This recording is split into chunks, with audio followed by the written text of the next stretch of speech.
Cred că putem începe.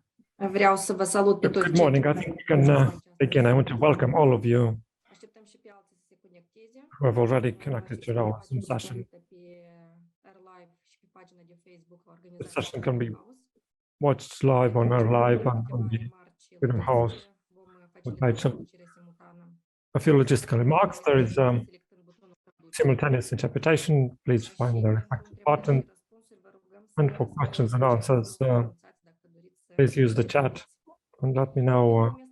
Raise your hand if you want to speak. So my name is Tatiana Pulu, and I'm a country representative of the Freedom House International Organization. I want to thank you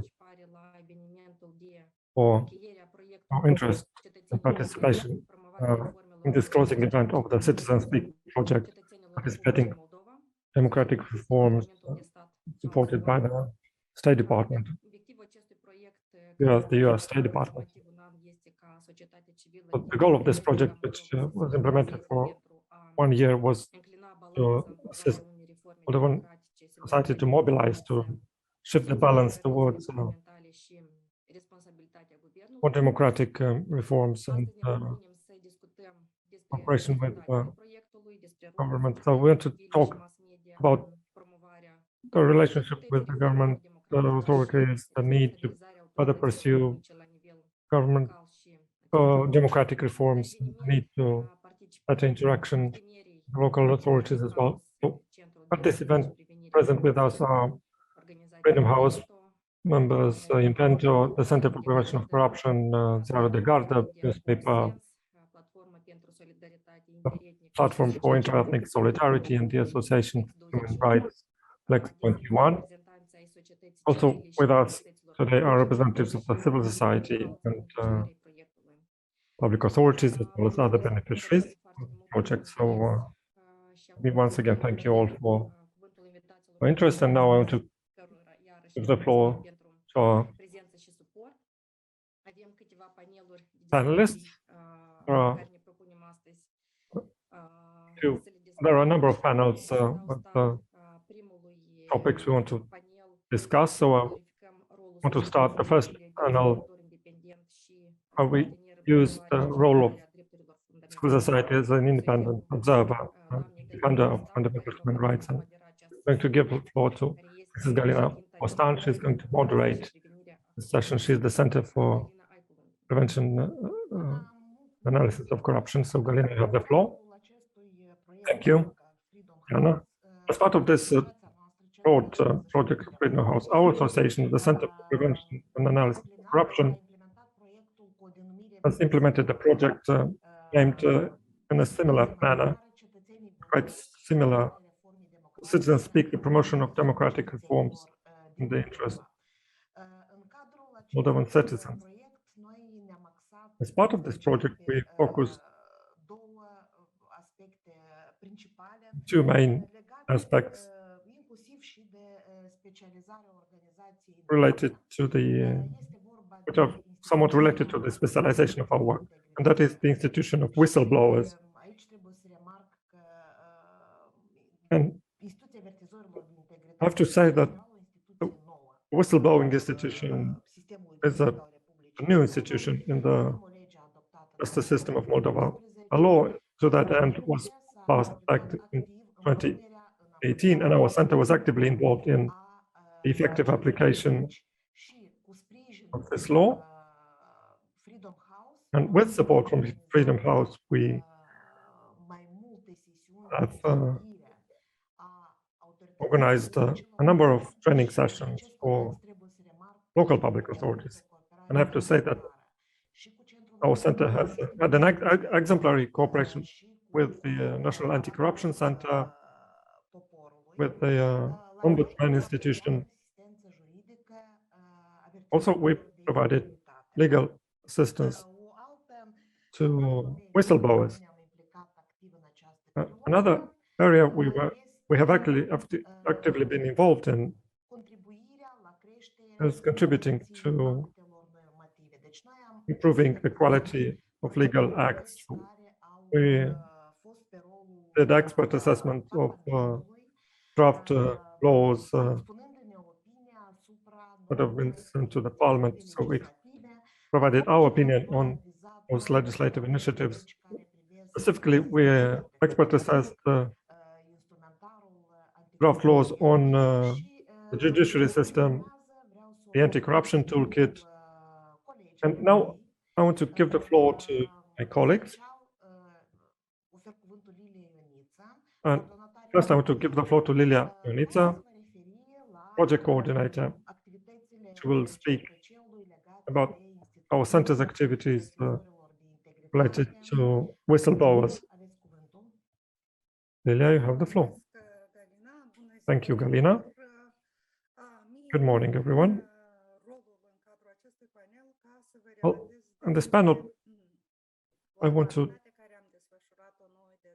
tell you about an activity we've conducted over the last 2.5 years to promote whistleblowers and whistleblowing.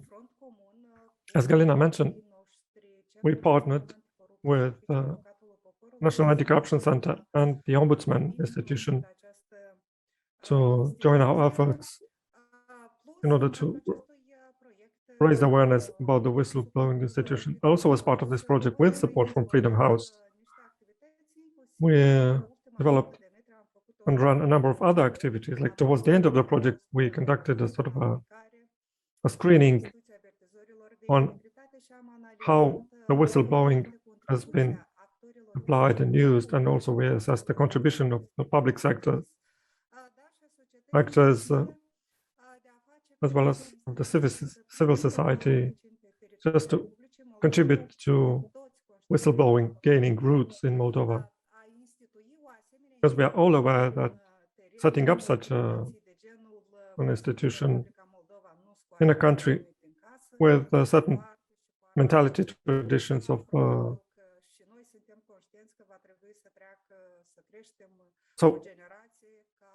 which was not quite used to this. So we were aware that it would take time before whistleblowing would really work well in Moldova. So in terms of regulations, and I have a bit of a slogan that I use, a manner of a joke in a way, that officially we're doing well, namely that the Whistleblowing Act was passed back in 2018, but before that we had a government decision on whistleblowers, which was not so much promoted. But when the law 218, the law of November 2018 came into force, we started interacting more actively with the Ombudsman Institution or with the AntiCorruption Centre, as these are two key authorities included in this law, just to make sure it works. And as Galina mentioned, we conducted multiple activities to make it more popular, so to say, to increase awareness. So we did a lot of trainings, published guides, conducted surveys. We try to encourage people to speak out and not keep trash under the carpet, as we say, under the rug, because silence sometimes can create monsters. So therefore, if we act upon it, we can avoid bad things. So we conducted over 10 rounds of training. We also focused on local public authorities, but also worked with judges and prosecutors. At some point, in some respects, things went well, maybe at some points, not so well. And Galina perhaps will share with you later on one particular case of the first case of whistleblowing, which now ended up also the European Court of Human Rights. And we'll speak about how our courts view this, the whistleblowing institution. And let me also say that our colleagues from Ombudsman institution conducted also some actions. They have the online training course for all those who want to learn and understand better what whistleblowing is all about. There are awareness and information materials, and also the electronic template or electronic form for seeking protection. Also, the Anti-Corruption Centre is focused on promoting whistleblowing. And we know very well that in all of the training courses for the public sector, but also when they interact with other entities in other sectors, we know that this subject is receiving due attention. But as I mentioned, officially we're doing well. Currently, all actions are put in place, but in a recent survey in the last winter, which included a number of questions on the institution of whistleblowing.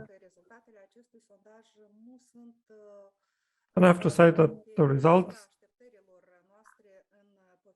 of that survey is not quite what we expected after all the activities we had done over these 2 years. So what the survey reveals is that just 10% of the civil servants were asked what whistleblowers are, who they are, what they do. Only 10% said they did know. And also, they also said that they're quite reticent to, people generally are reticent to reveal, to disclose illegal practices, and this is because of lack of proof. And this is what 50% of respondents say. Well, of course, I have to mention that as a whistleblower, you don't necessarily have to provide proof of the wrongdoing. You're disclosing. It's just enough that you act in good faith. And of course, we cannot always have proof. So another issue identified as a result of the survey is about the need for protection measures.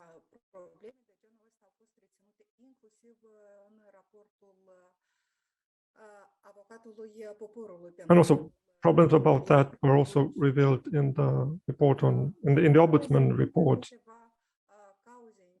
for the years 2020-2021. But there are also there is a number of other reasons why people don't want to do whistleblowing. And that is, one reason is loyalty to fellow colleagues.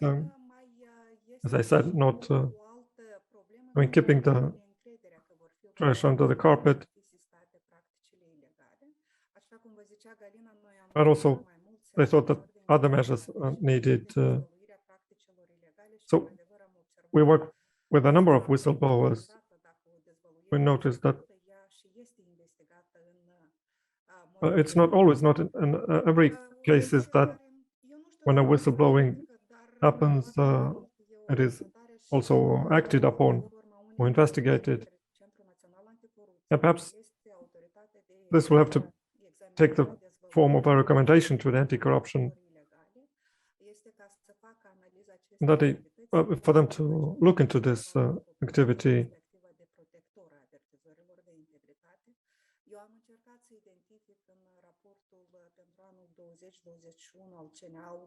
In the Anti-Corruption Centre report for 2020-2021, I tried to find some data about revealing illegal acts submitted to the center on investigations on that, but I couldn't find any statistics, any numbers. So our recommendation is this year they should focus on the analysis, on reviewing the practice at the Anti-Corruption Centre, because only an assessment can show what is going well and what is not. So another conclusion we can derive as a result of this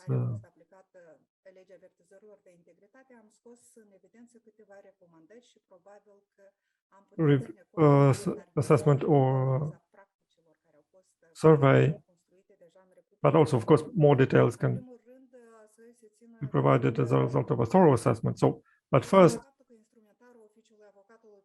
one should take into account that the toolkit of the Ombudsman institution should be revised, and the Ombudsman should be more incisive and more active in terms of protecting whistleblowers, because what they're operating with, the recommendations they provide, that they give to employers is not enough. And one other thing we recommended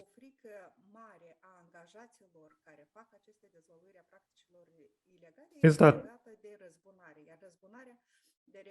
potential people who, or potential whistleblowers, are fearful of revenge in the form of dismissals or people getting fired.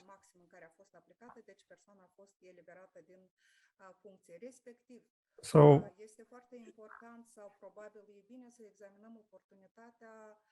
it's of course very important to consider, for example, good practices from other institutions. For example, the ordinance, the order that can be issued by courts of law, the protection order for whistleblowers, so that the whistleblowers be sure that they are protected. And another interesting thing, which also happens in other countries, the authorities that review whistleblowers allegations, it's not just one institution, as is the case here with the Anti-Corruption Centre. It's a broader institutional arrangement, because there can be wrongdoings in many other fields, like in taxation, environment, whatever. So the circle should be broader. But of course, this is just as a recommendation. But one thing is for certain: we need to keep working and insisting on changing the mentality, because implementing whistleblowing means bringing about the necessary change of mentality. It's like that the effect of the Chinese drop, as we say, little by little.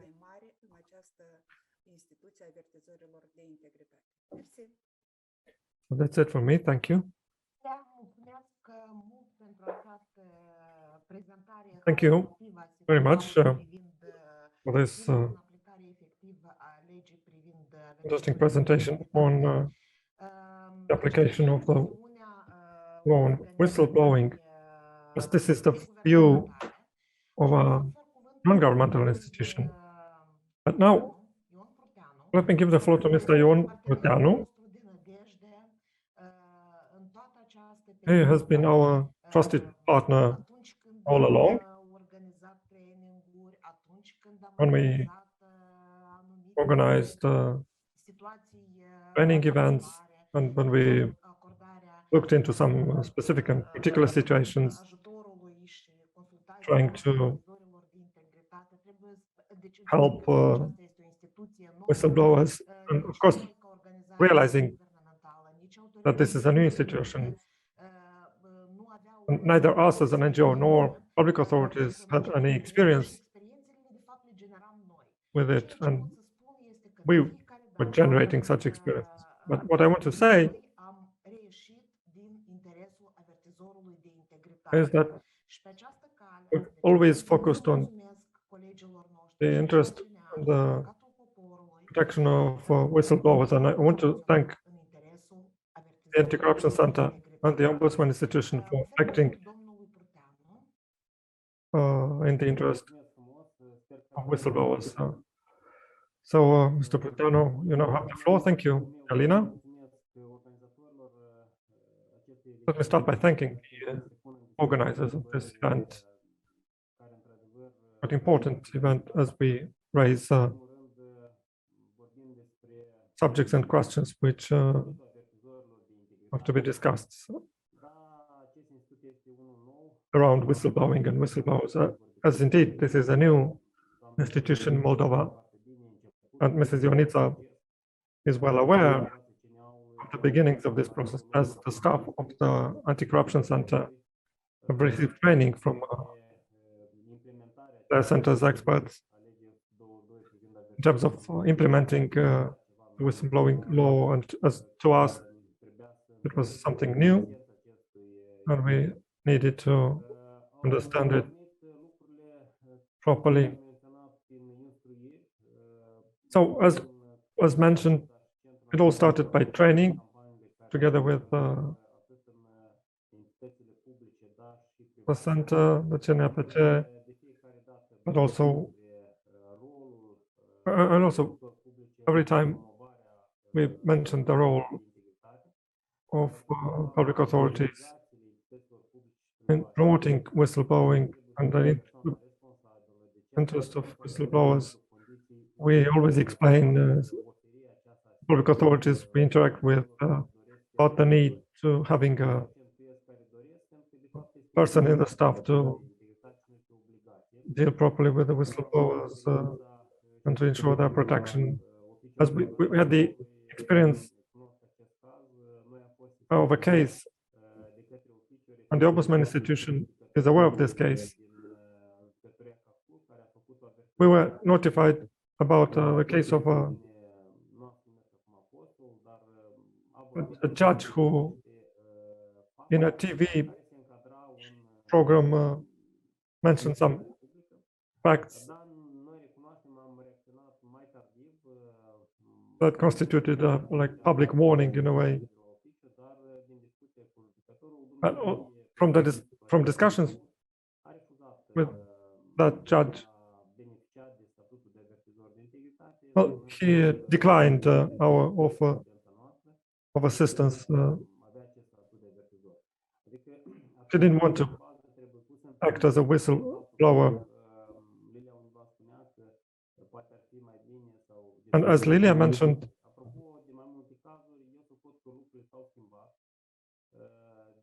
all such cases should be discussed. And I would say recently there have been more cases.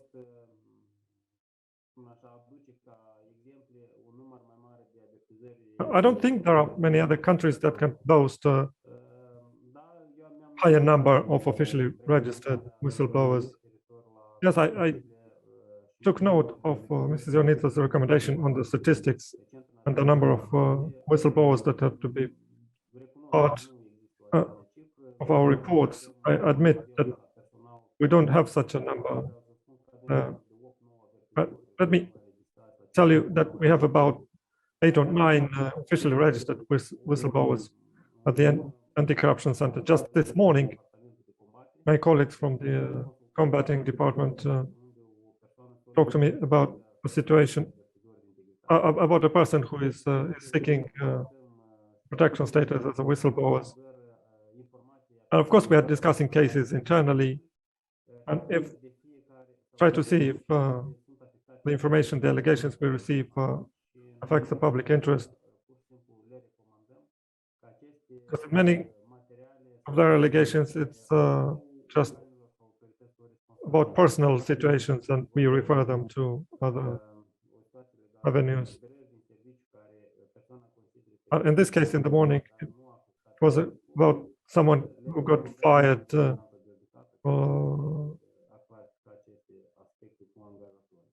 and basically, such cases, we recommend them to go to court to sue.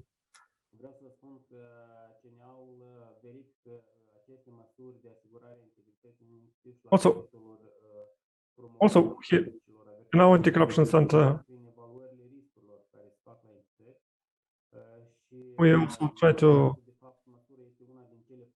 assess the risks, as this is one of those 14 measures provided for in the law on integrity.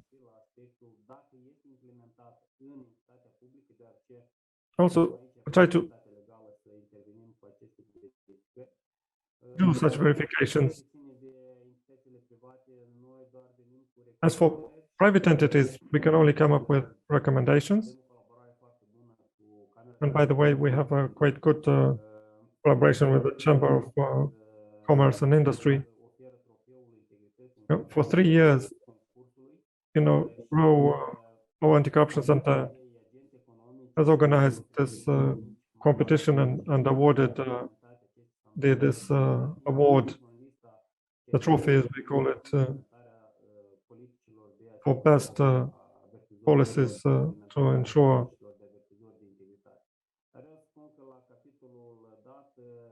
whistleblowing practices. And I would say that the private companies are doing a bit better in this regard than public ones. And of course, private entities, even if it's a subsidiary of an international company, and although their headquarters are elsewhere in Berlin or elsewhere, but if they have offices in our country, they are under obligation to have these practices. So, of course, we can try to further or to continue this concept, to draw more attention to it. We have about 70 anti-corruption volunteers working with us who try to disseminate and raise awareness. They run activities in the schools where they study or universities where they study. So we do our best to disseminate information and raise awareness. And things are not so bad in a way. Of course, we have some shortcomings in terms of protection, as the law is not quite perfect. So when certain situations emerge, we discuss with Lydia and Galina and also with the Ombudsman institution. We try to tackle and resolve issues as they arise, because of course these situations, they are not all standards that we can use. We can have a ready solution for.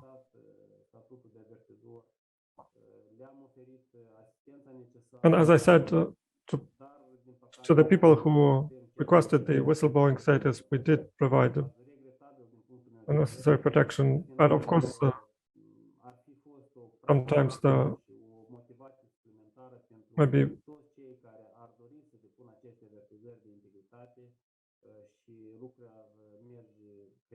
are not doing well enough because we are still in the beginning. So, but this is in brief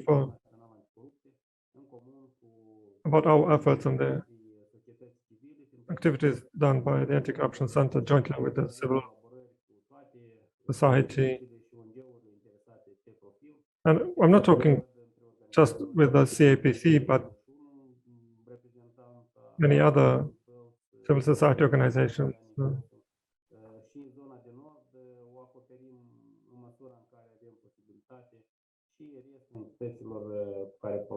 So we try to cover as much ground as we can.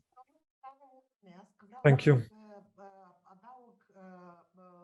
Thank you very much. Let me just add, in terms of the geography of whistleblowers, the origin been very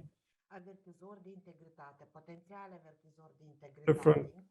So we've had whistleblowers and potential among judges and prosecutors, and especially during the pandemic.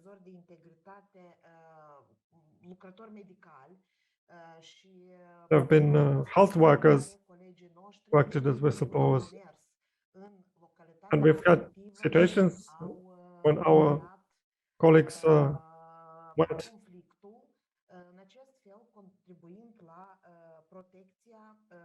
to the towns and try to mediate situation, the conflicts and the situation. But of course, not all the cases ended up in a positive way. We did have situations when, unfortunately,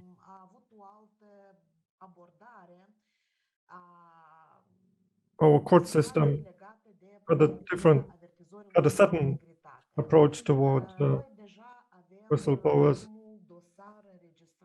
As Moldova has already had the first case, first whistleblowing case registered at the European Court of Human Rights. It's about a law enforcement officer who revealed the fictitious employment. So what it means, allegedly the person was hired as a subordinate of the whistleblower, although officially employed, but that person never showed up for work.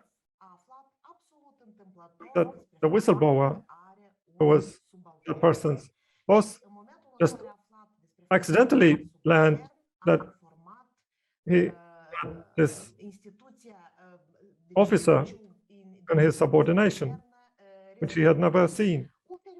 So he alerted the respective superior officer, but a disciplinary case was initiated against him, and then it was rejected, but then another disciplinary case was launched against. So this person was subject to disciplinary sanction because he didn't stick to a certain program of a external visit.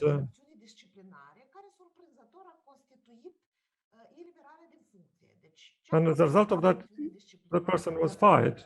And this is, of course, the most serious consequence. And the whistleblower went to court. And in the first instance, he won the Court of Appeal, also upheld the decision, first instance court. And in the court, the ombudsman institution also presented a position.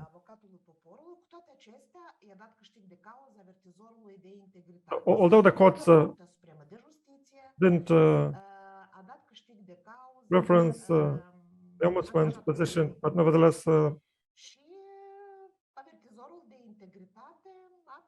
the two instances, the whistleblower won. But surprisingly, at the Supreme Court of Justice, lost, and now he's lost his job.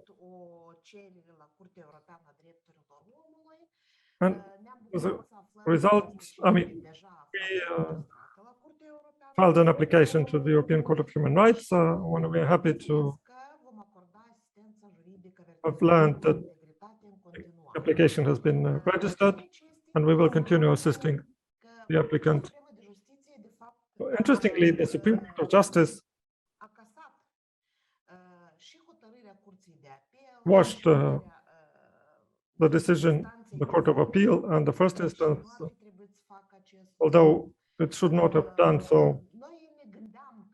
It annulled the decisions. So we were thinking what the reasons for that would be, because it was specifically mentioned that the person acted as a whistleblower,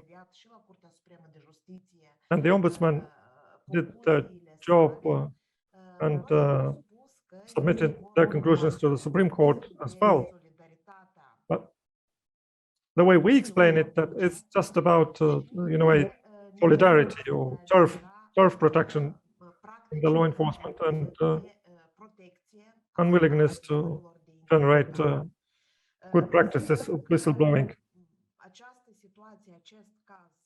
We hope that this case would be an isolated case, and we hope that would overcome the situation. And just want to make sure that enough protection need to be provided to whistleblowers. This should be priority for public authorities.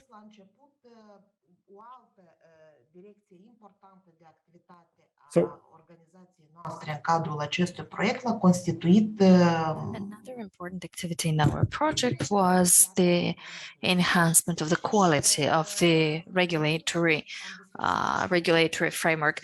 And we have carried out a number of activities of expert review of the draft laws. And this part of the activities, I would like to ask Mr. Viorel Pervan to give us details. Viorel, could you please give us details on this part?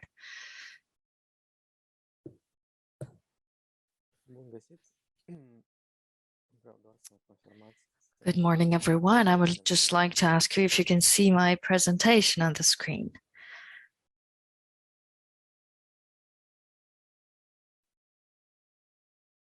Well, as regards the transparency and the direct connection with the quality of the normative acts, indeed, the CIPC has permanently monitored to the extent to which the public authorities, in particular the Parliament, complies with the requirements of the decision-making process transparency from the registration of the draft law until the law is passed by the Parliament. However, I would like to start with why we need transparency. What is the importance of a transparent decision-making process?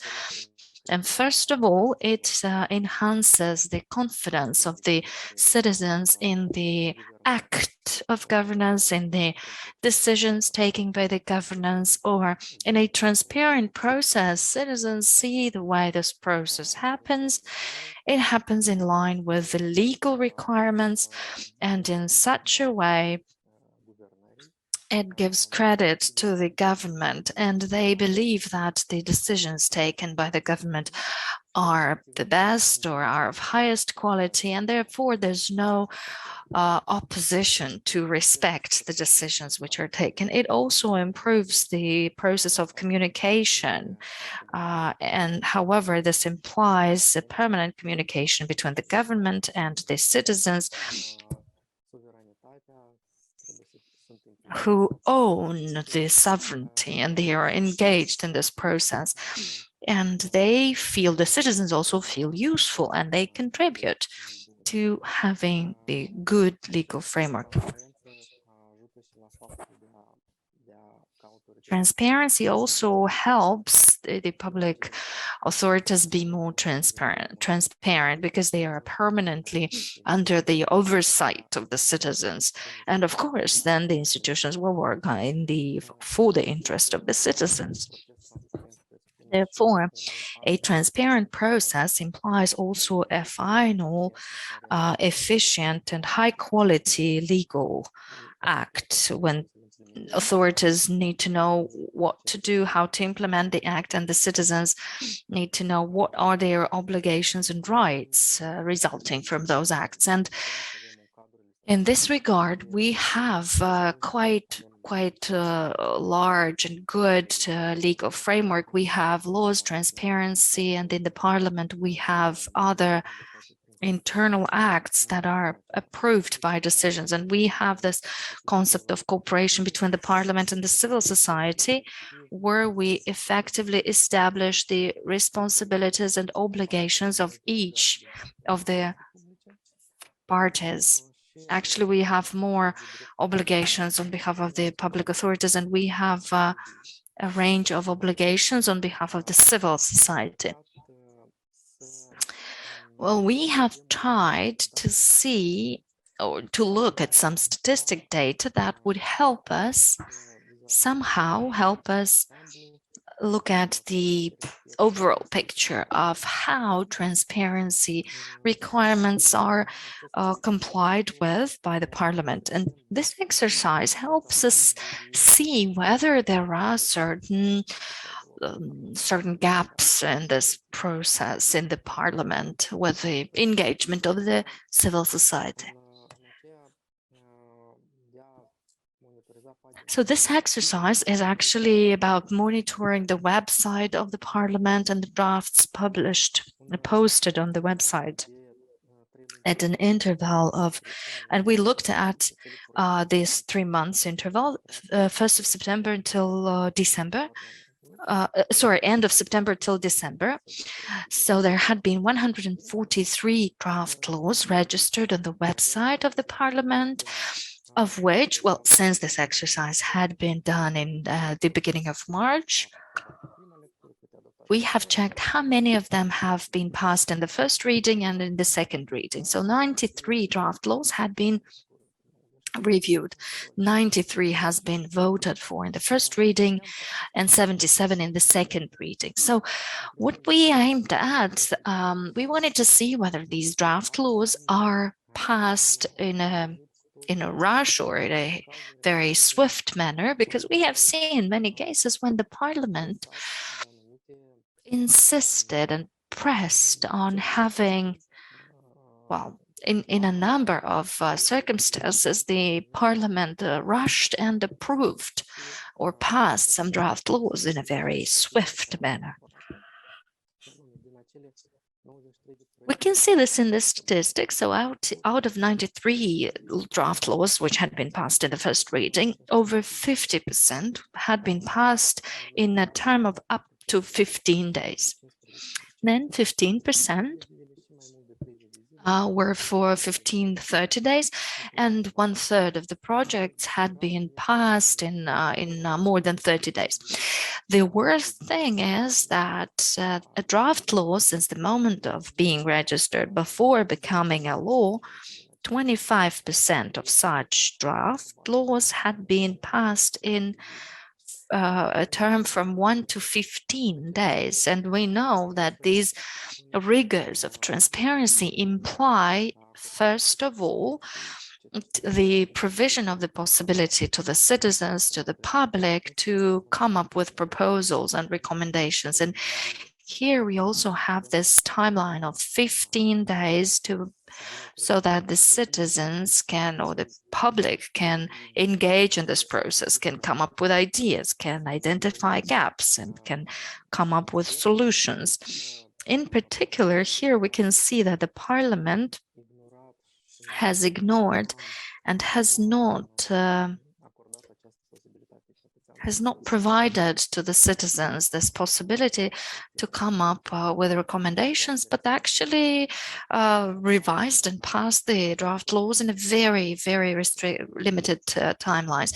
Even if these draft laws had been passed between 15 to 30 days in this timeline, in many cases, there were no public consultations, or there were public consultations organized, but they were quite formal, just to tick the box that there had been discussions. But actually, the recommendations that were provided by the civil society were almost ignored. This is why it is important to go through this process in a transparent manner and respect the transparency rigors, because the 143 draft laws that we have looked at, well, the most of them come from MPs, 65%, government 26%, and president 9% only. And when we look at the reports of the Parliament, per year or per legislature, the situation is more or less the same. 2014 and 2019 and 2019-21 the same, and in the current legislature it's 79%. So if we look at the initiatives coming from the government, these draft laws go through certain processes. There are consultations, and they need to wait for the opinions from the line ministries before these drafts get to the cabinet. And there is this website, particip.gov.md. So this ensures, to a certain extent, some transparency. So before it turns into a draft law submitted to the parliament, then they discuss it.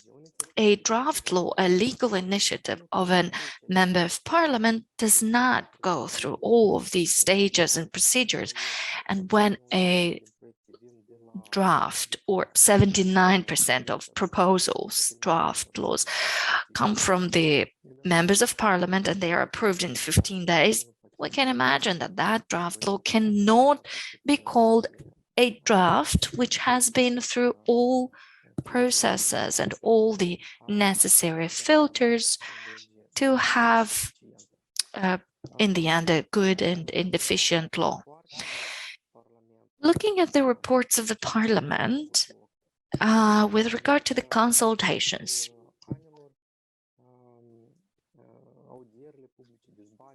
we see that throughout the years, public hearings, debates, and meetings of the working groups have happened in the parliament. So these continued and in the current legislature, we have twice as many such consultations compared with previous years.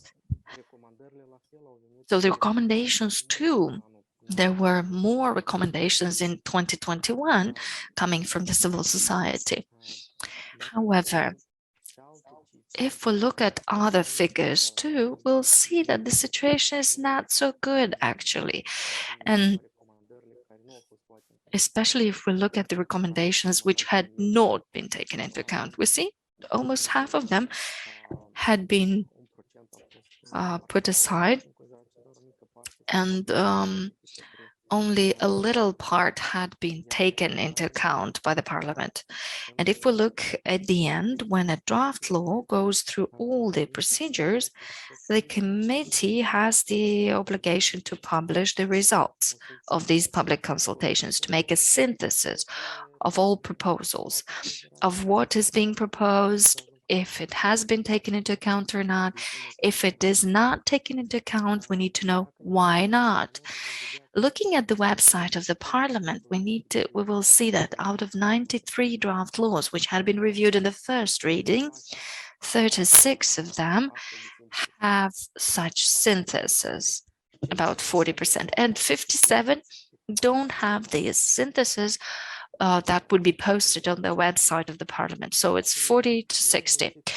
If we look at what these syntheses have, we'll see that 30 out of 36, 32 have only amendments of the MPs, recommendations of the public authorities, opinions, and only 4 have also proposals from the civil society organizations. This can be explained by 2 things. Parliament does not publish those or doesn't post those syntheses, and this is a violation because the public, the wider public, needs to know the position of the parliament and needs to know why the opinions and which opinions had not been taken into account, which were they and which were not taken into account. And another explanation is that the recommendations that had been made, or the 112 that had been mentioned, they had been provided to a very limited number of draft laws. Otherwise, there were no recommendations. There were no other recommendations. And in any situation, we need to have a clarity of why this happens and what exactly is happening in the parliament. To me, to be transparent, there should be 2, let's say, 2 it takes 2 elements, 2 requirements, an intent from the government and so on, And in this regard, we have also the legal framework. The legal framework, which on the one hand forces the authorities, and on the other hand, there's no efficient mechanism of constraint if these requirements are not respected. And another requirement or another element is to make an effort, because a transparent process implies some bureaucratic procedures, some stages which are complicated, and the parliamentary committee that is responsible and the consultants in the committee would have to undertake the effort and the time. And there should be other necessary conditions fulfilled to go through all these stages.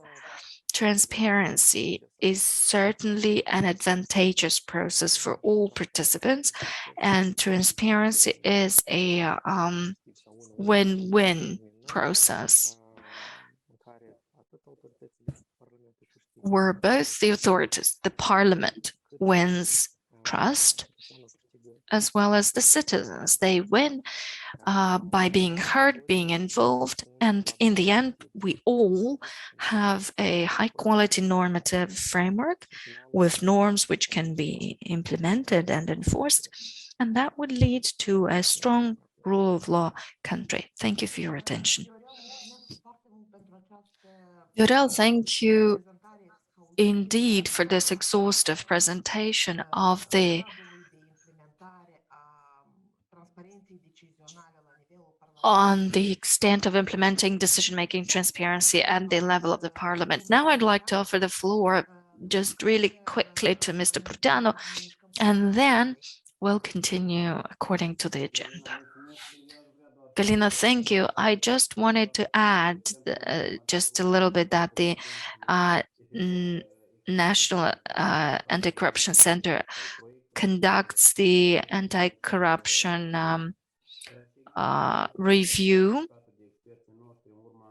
and there is an issue as a result of this analysis, because the most of the times when these drafts are subjective and there are certain goals followed, they are always, they make amendments in order to achieve these purposes after the draft law has been subject to the anti-corruption expert review. And then I think that the parliament needs to take these into account and avoid such practices. Thank you very much. And I would take advantage of me being the moderator, and I would confirm that this trend has always been in place. We had started the corruptibility or the corrupt proneness analysis since 2006, and all the legislatures did the same thing. Every time they introduced all sorts of interests between the readings, between the first and second reading. So I would like now to offer the floor to Mr. Kreang, who would speak to us about a vision from the perspective of the civil servants in the parliament. Mr. Kreang, thank you, Galina and colleagues, and thank you for this possibility to speak in front of you. Galina, what I wanted to say is I would like to congratulate you that when you do something, there's nothing to comment or it's flawless. Indeed, this is something that we as an authority face, and the society faces with that as well. So the level of the parliament reflects the entire range of the public authorities. As regards the whistleblowers, you have started, we can say you have started a new line of activities, which in fact, and you are doing the work of the parliament, which is called the ex post oversight of the implementation, or ex post analysis of the implementation or enforcement of the laws. So what you're doing with the whistleblowers, this is this is a detailed analysis of how the law is implemented and how we conducted the ex post analysis of the laws which had been passed. We also do the legal ex post and the impact ex post analysis. So what you presented here is an impact analysis, which could essentially help the parliamentary committees when they are planning for these things, in order to prove the efficiency of the law, how it is understood, how it is applied, whether it is it has gaps or not, and how authorities understand they need to implement the laws. And the analysis that you're making and the examples that you're quoting, this is very pertinent. If you can do that in well, expanding this to other laws so that we have a reserve file of materials for the situation when we could make an application to the responsible parliamentary committee to include in the next year's agenda the ex post analysis of this law or the institution, the respective institution. And then we see what we can get to. This is something that is really good because I have been fighting for some 10 years with the parliament, with the management, in order to institutionalize this ex post analysis mechanism, because we have been receiving lots of calls complaining on the legal norms, the way they are applied and so on. So we don't do an analysis. In the last 3 years, when we did the analysis on the legal ex post, so we are doing that, it is our duty, we sadly see that the laws are passed and then people just forget about them. No one passes and approves the bylaws, or at least it takes, well, I have seen cases when it has been 11 years to pass the bylaws, or they have passed the law and forgot about it for 11 years. And now we have a yearly plan of looking at 20 laws, and we see that the majority have a number of unenforced segments. So actually the enforcement is still lagging behind. Through our legal ex post report, we draw the attention of those responsible, and we have the quite a good cooperation with the state chancellery, and they are distributing all that information to the responsible ministries, and they have the obligation to report. So something which is moving forward, because what kind of law enforcement can we speak of if we do not have the secondary framework to ensure implementation? So what you had highlighted is the effect of the law. If the secondary legal framework has been approved, and then we can see the effects or the impact, whether it is correct or not. And then we need to see whether we can still consolidate the law, strengthen it, or simplify it. So this should be the conclusion of the committee responsible for this area, and how the support on your behalf of the civil society, which involves everyone, the authorities, the NICC, other authorities responsible for this segment, and then we come up with a complex analysis and the respective amendments. So this is what I wanted to say about this institution. Transparency. Well, transparency is addressed in the CIPC report. Well, the report has highlighted the issues that we face on a daily basis, and we can say that finally we could work in a better system, better regime to lift restrictions and to have a better and more, normal tempo in the parliament. But still, there are issues. in particular some emergencies. Emergencies is a vice that we cannot overcome. And this is about our explanations at political level for our MPs.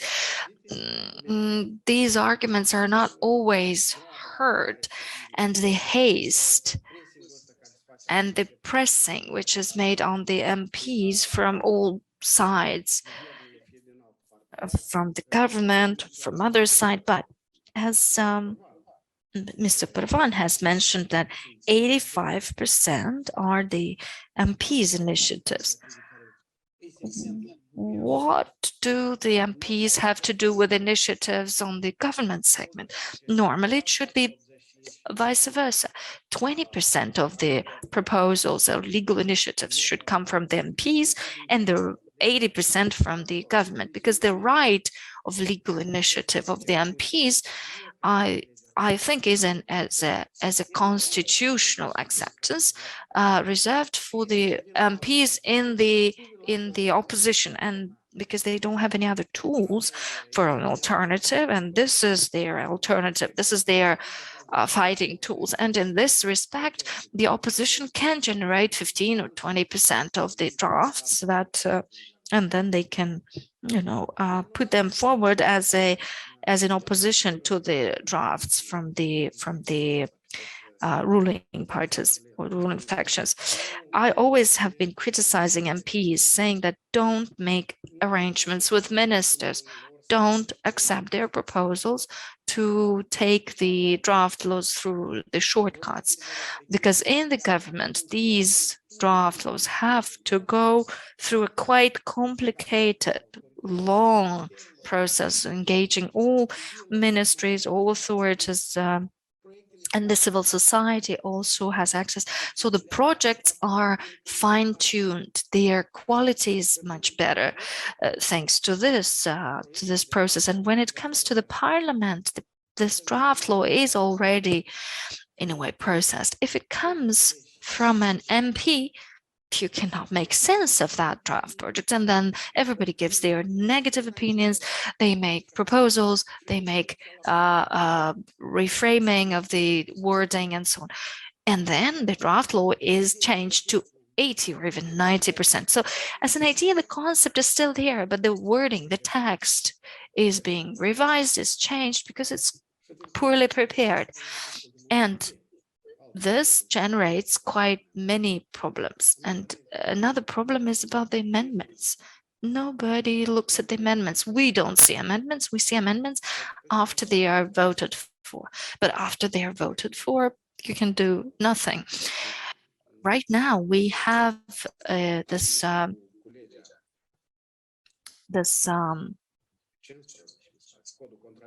process with law number 15, the conventional code, with the symbols and so on.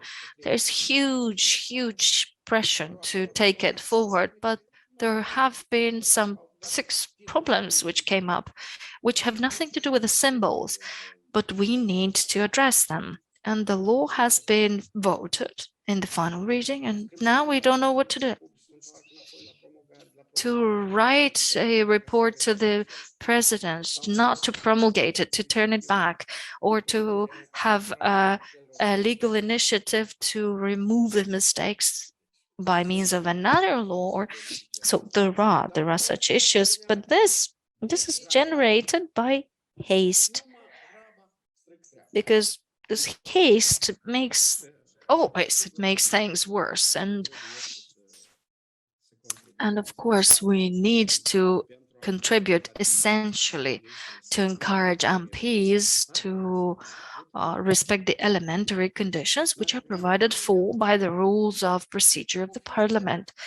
And the rules of procedure of the parliament, they offer this timeline of at least 60 days to at least 30 days for the opinions, 45 days for the report, presentation of the report to the second reading, for the second reading, and then the debates within the parliament. And yeah, you can count yourself. This is 70 or 80 or almost 3 months.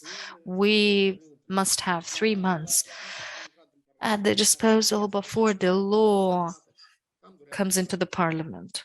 So that the law gets into the parliament and leaves the parliament, it should be at least 6 months or around 6 months. This is a normal process.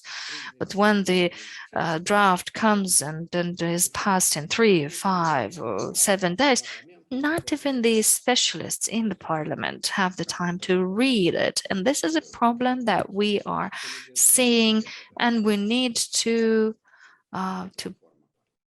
leave these vicious practices behind. And I hope that all urgencies, all emergencies have been taken care of, and we can come to the normal. Let us come back to a normal process.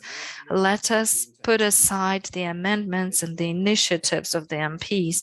The platform of the majority faction has discussed that, and I hope that things will turn to normal again, and we will go back to the normal phase of the review with draft laws from the government and the file of the draft law, because the file needs to have all the documents, including the consultations with the civil society, and these consultations need to be done in a separate synthesis and reviewed by the committee with the respective verdicts. How do we take over the inputs from the civil society? This is a difficult issue when the Constitutional Court interpreted Article 73, the right to the legal initiative and the right to make amendments. Only MPs have the right to amendments, and the rest are not entitled to that. Therefore, the committees interpret that all the proposals that we make, including us, the legal department and the government and other authorities, the NACC, they are taken into account if the MP takes over the objection and signs it as its amendment. Totdeauna abordarea respectivă o consider absolut incorrectă. But I find this approach absolutely inappropriate. I think the Constitutional Court spoke about possibility of MPs coming up with amendments, but the proposals have to be debated in the committees. And eventually, ultimately, it's the committee's decision. It's not for the MPs to take up a certain amendment or not. So there is work in this regard to do. And we have been working quite intensively on the parliamentary code, parliament code. We try to elaborate on those nuances just to do away with many of the issues and problems that we have confronted over these 30 years. And now praises to CAPC, of course. The Centre deserves all the praise. It's worth for us to examine all the proposals. They've all been good from them, and the objections are being cited in the plenary sessions of the parliament, so you're doing a great work. And if you specialized on ex post impact, that would be a really invaluable support for the parliament, because we don't have the capacity to do the impact ex post assessment. We lack capacity for that. So if you could assist us and support us with that, and if you could provide us reports to that end, we would be very grateful. I want to wish you all success. Thank you very much. For this professional opinion on the situation, and especially for your frankness, for your candor with which you spoke about the shortcomings and the gaps in the work of the institution that you represent. I have to admit, though, that, of course, all these issues, we see them very well from outside, from exterior. although some might think that they are not seen, they're not visible, but they are visible. And in this recent weeks, we were joking that the poor quality of laws, in some respects, are so this is mitigated by the fact that they are not being enforced.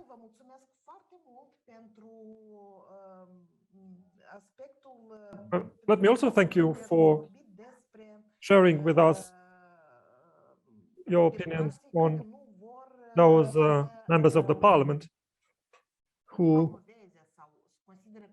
are unwilling to promote, who only believe that a proposal is accepted if it comes from an MP. Then we could consider initiating in some form personal accountability or personal possibility of MPs.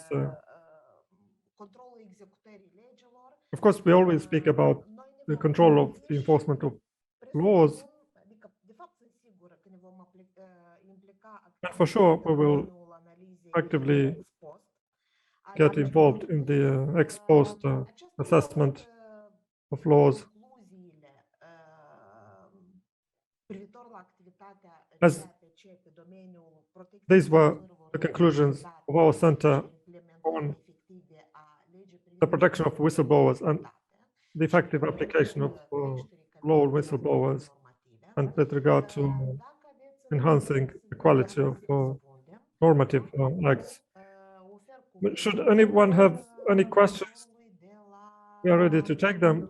If not, I'm now going to give the floor to the moderator of the second panel. I suggest that we use the chat box for questions, because we are behind the schedule. But this panel has been very interesting and informative. Let me also thank the panelists, to Lilia Ionița, Mr. Proteanu, for being with us now. And at least we've now found out that we have about 8 or 9 whistleblowers officially registered. I don't know if it's a lot or not. And then Mr. Parvan, who spoke about that synthesis of the publication of recommendations coming from the civil society, and just 4 such conclusions, 4 such summaries out of 100 projects to be published. I don't know whether this is a high number or not. And as for the last speaker, Mr. Kranger, it's always a pleasure to listen to him, because he represents the whole of the institutional memory of our parliament. Of course, we should not be very hasty, but on the other hand, we need to deliver on our promises. I mean, our elected officials should deliver. Now, let me start the second panel. Our first speaker is Alina Radu. The second speaker, Alina Radu, is from Ziarul de Gardă, and Diana Ghertu from and whom I would like to speak first, actually. What are the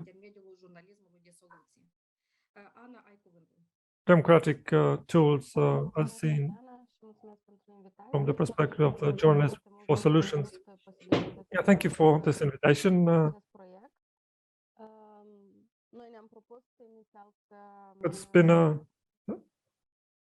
pleasure for us to participate in this project.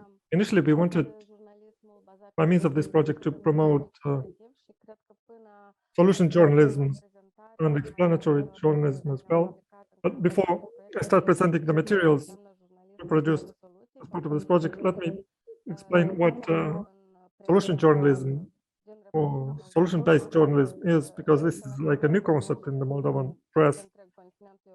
but it's also quite new in all of Europe, as it emerged first and was actively promoted in the United States. So solutions-based journalism is, in a way, an alternative to the classical journalism.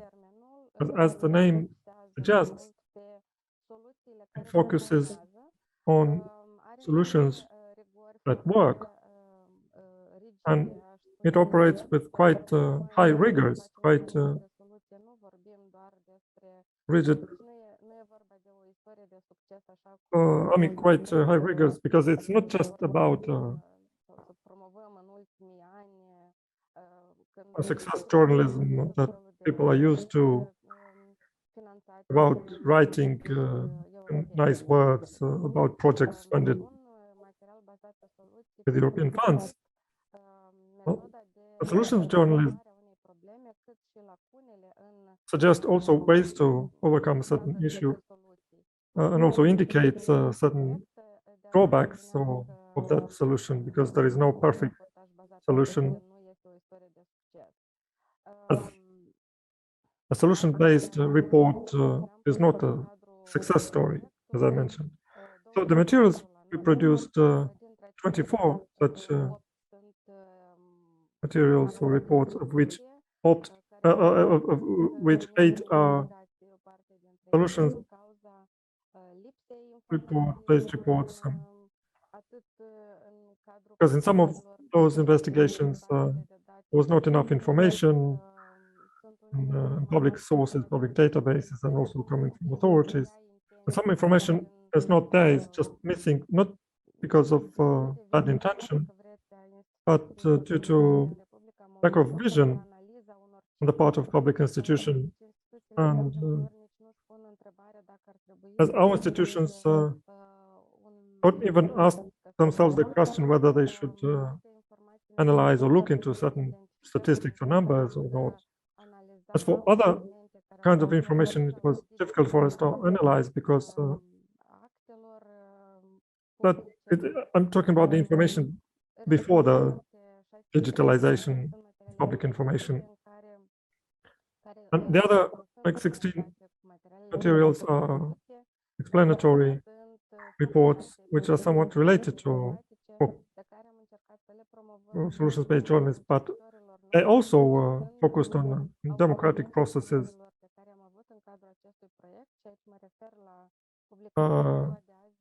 And we had a number of partners, the newspaper Azi in Cahul and Observatorul de Nord in Soroca.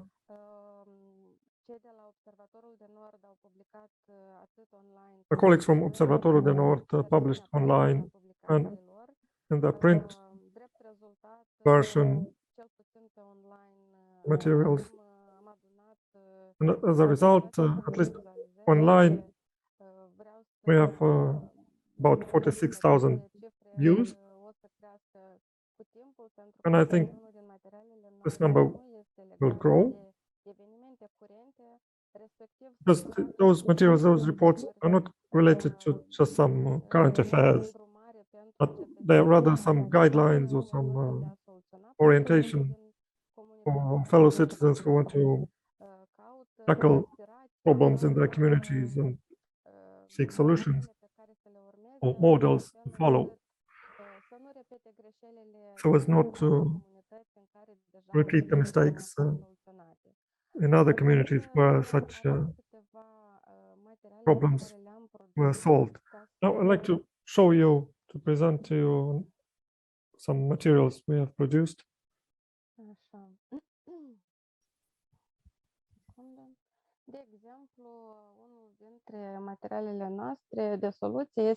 For example, one of our solutions-based report is why in the village of Magdacest the voter turnout is always higher than elsewhere in the country. Why this is a solutions-based report? Because we firstly analyzed or looked into why low, I mean, those villages or towns where generally voter turnout is lower significantly lower than elsewhere. So we compared the village of Magdachest, and we compared the turnout in a number of elections rounds, both parliamentary and local elections, because we try to understand why is it that in Magdachest people are more active in terms of voting. And of course, we did some groundwork, and the conclusion that we reached was that the mayor, the lady in Mayor Magdachest, reaches out to the people, talks to them, communicates, informs them, and engages them in public affairs. She always organizes public consultations. She would never act on her own without public consultations. Well, this is something that is not very popular in Chișinău, in the capital city, because it takes engagement of activists in order to conduct public consultations in a proper way. And the theory has been confirmed. I mean, our hypothesis has been confirmed by the residents of Magdachest, because the materials, the report explained the frequency of such events, and also by the fact that the mayor does door-to-door interaction. We also have had some inputs from the director of the National Democratic Institute, who has some experience from UK, and who says that this door-to-door approach doesn't necessarily mean that it would gain you a victory, a win in the election, but at least it will generate a high turnout. Now, another example is how 130 lawyers united their efforts and erased the political colors from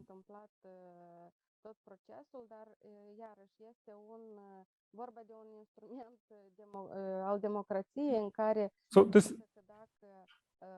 is another democratic tool.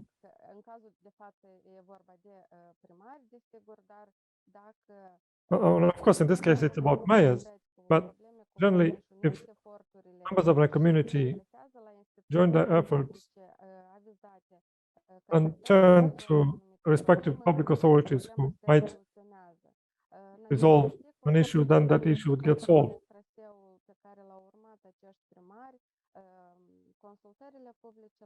So this one shows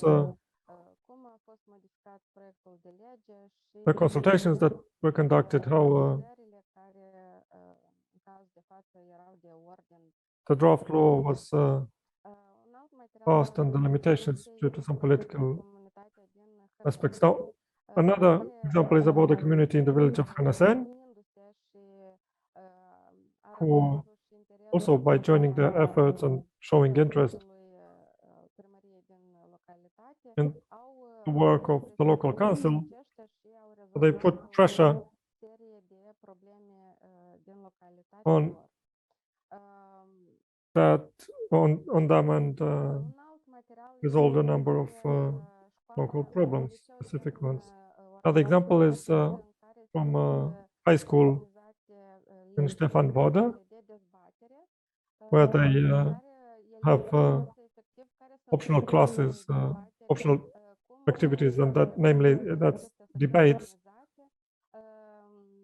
To school children, I explained, I taught what debates are, or how they should be run, and what how they can contribute to change their thinking and make them responsible citizens when they turn 18. Also, debates help them understand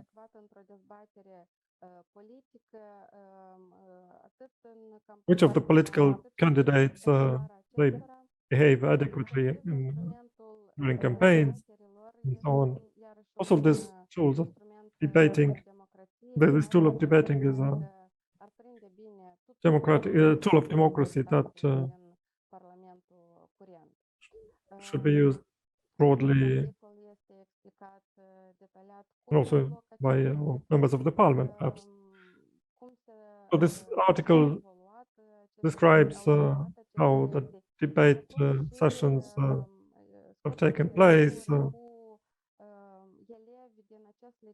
and it includes brief interviews with graduates of this high school who graduated a long time ago and now are members of certain NGOs and who are actively involved in democratic reforms in Moldova. I think I'll stop here, and I strongly encourage you to visit our website and the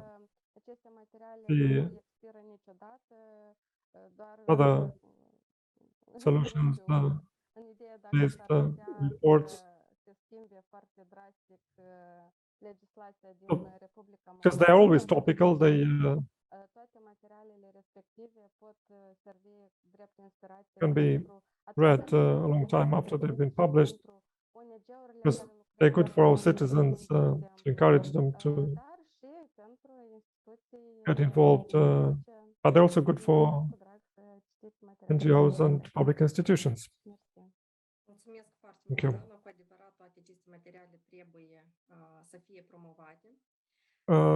Thank you very much, Anna. Yeah, right. These reports are worth sharing and disseminating. Now I'm turning to Alina Radu from Ziarul de Gardă, who is going to talk to us about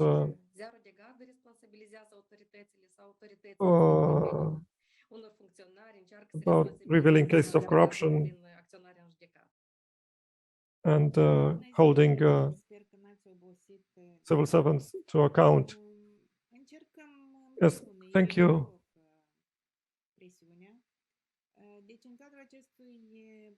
Let me start by saying that as part of this project, our newspaper had the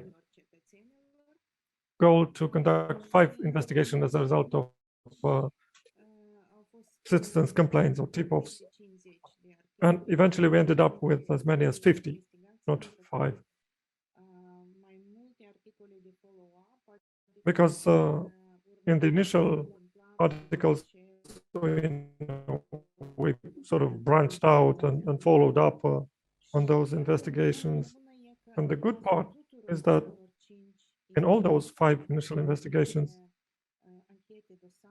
criminal investigations or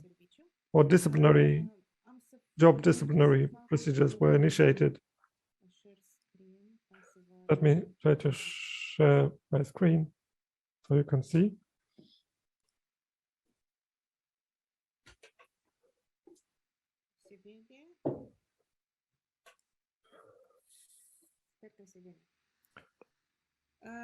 Deci, întâi vreau să remarc că toate aceste articole au fost scrise în baza plângerilor. All these stories, all these articles have been produced, have been written as a result of complaints or tip-offs from citizens. And if none of these articles would have been written if public authorities had done their job properly. Because when citizens don't find the solution or the answer where they should get it, namely with civil servants, with public authorities, then they turn to journalists. So one first example is about, it's titled Thieves of Forests, Stealing Forests. It's about illegal logging in many forests. And this reveals a lot of wrongdoing.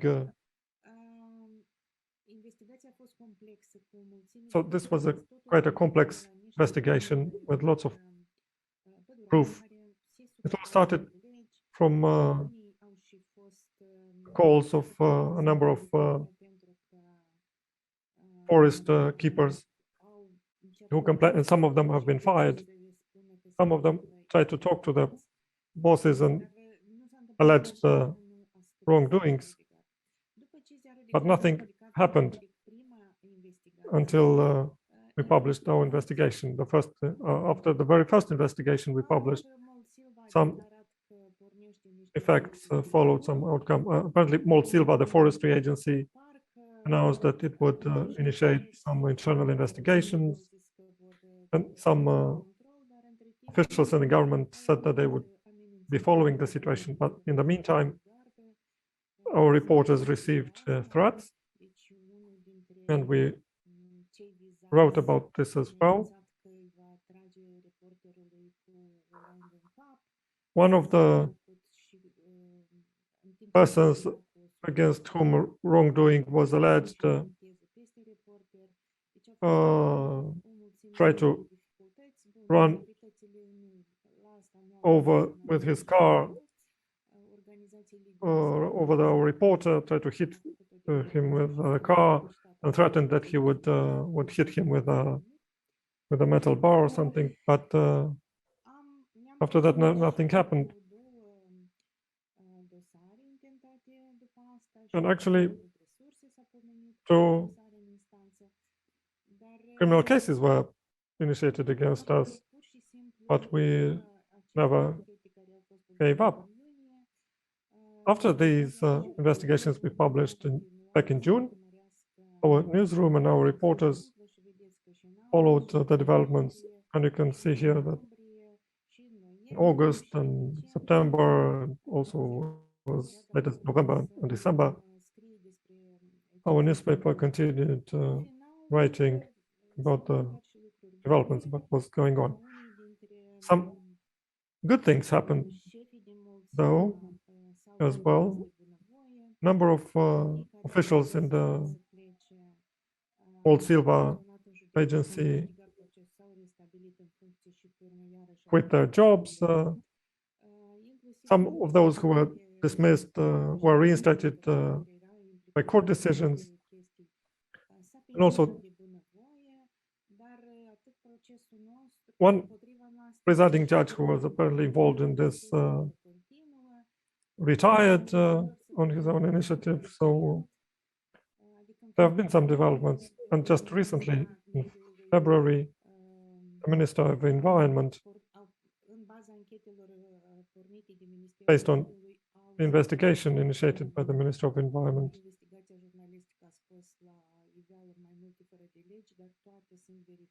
revealed that a press investigation revealed a number of wrongdoings and violations, but that more investigation needs to be done.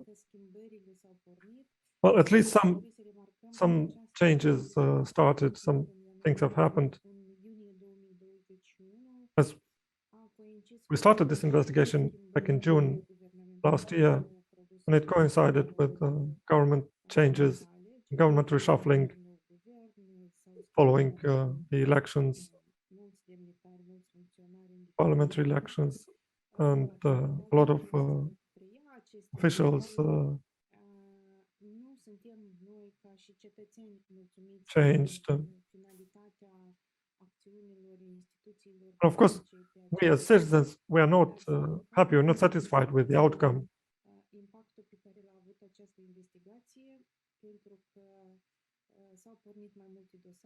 Yet, but at least it's good that some investigations started,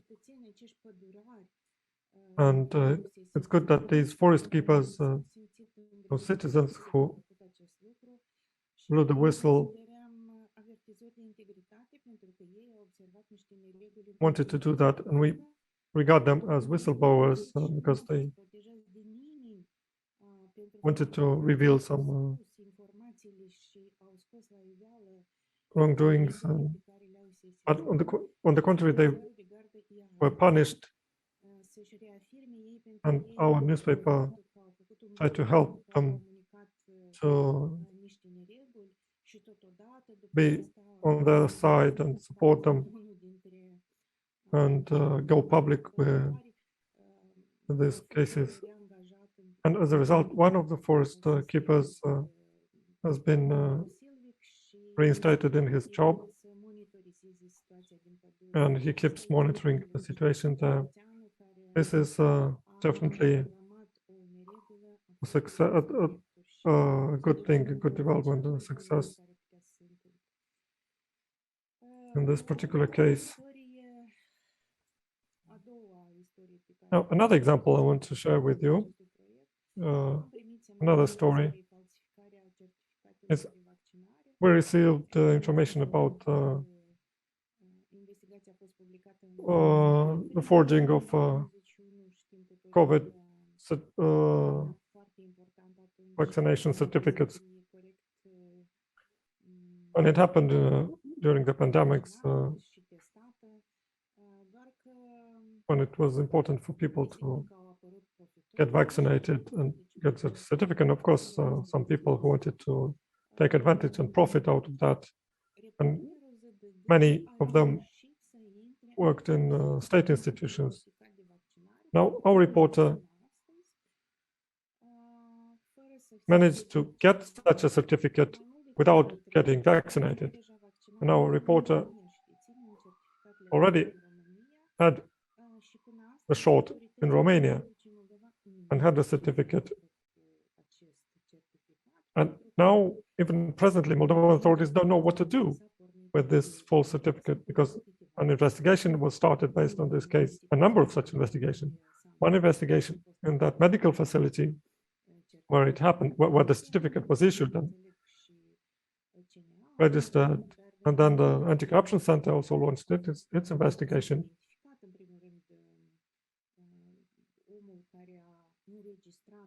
But whether the operator who initiated or who issued this certificate was punished or not, well, at least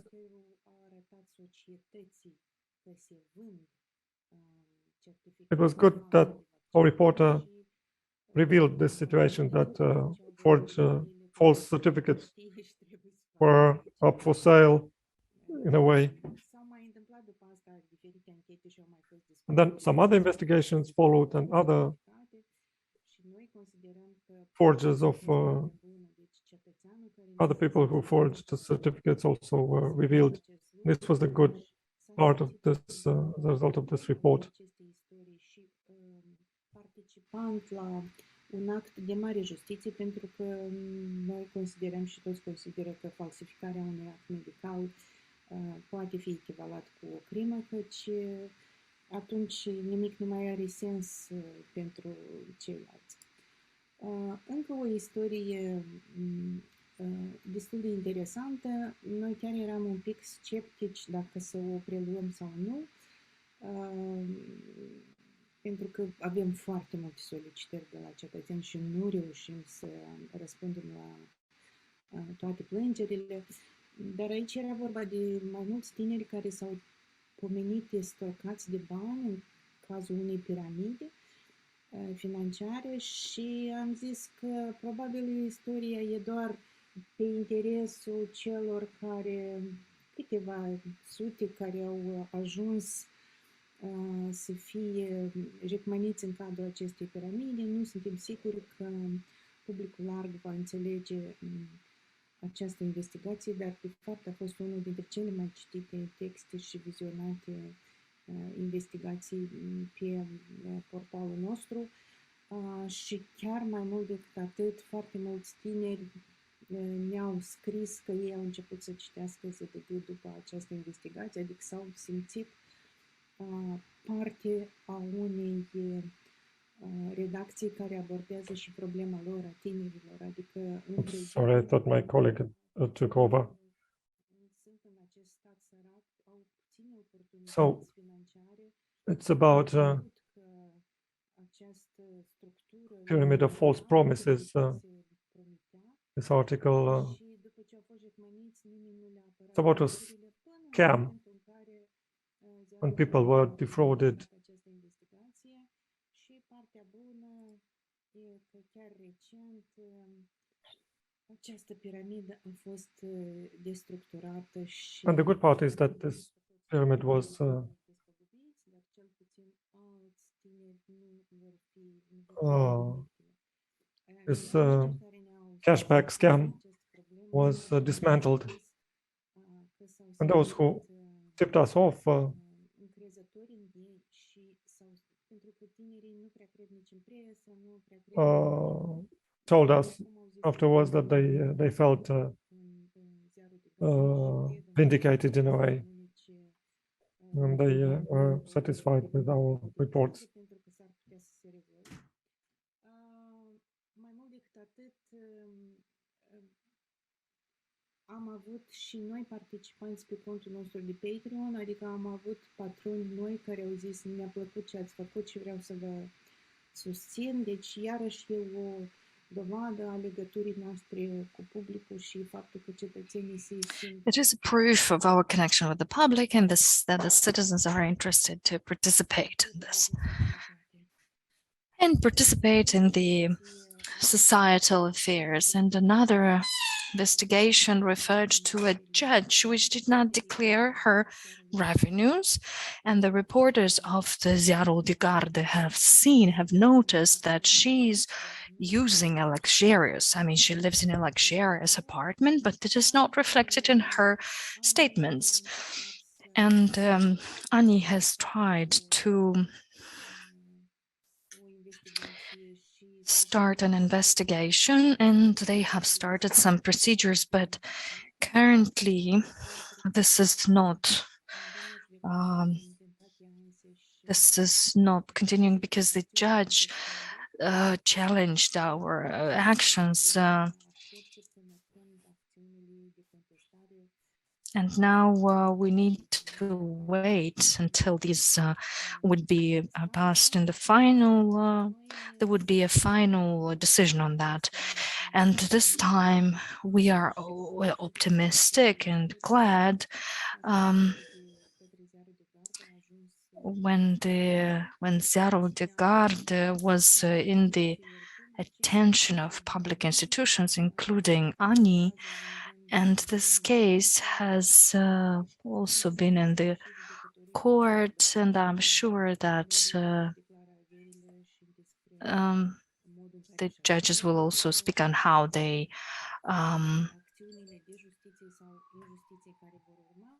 the actions in the justice and so on. All the thing is, we'll continue monitoring these cases.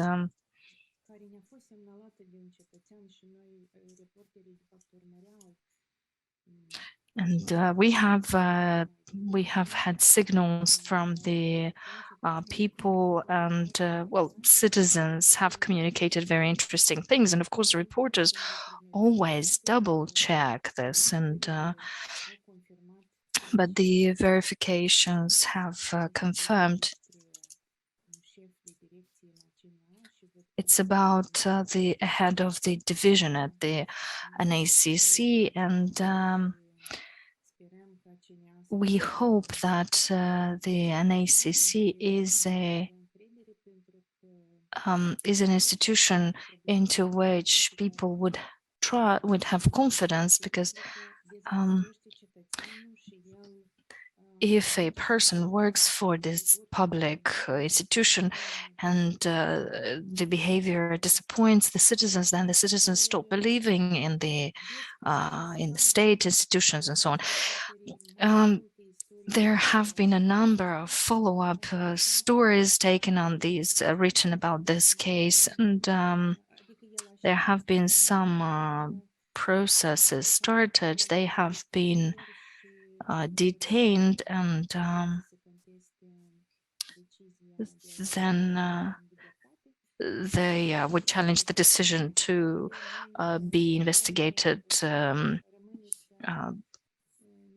without being detained, and there would be some elements on the basis of this project and on a daily basis, and it is important that citizens trust Ziarul Garda, and they have signaled very serious cases. And the fact that the public institutions did not start these cases before Ziarul Garda wrote or before these inquiries have started. And the thing is that it is really tiring, and each of these cases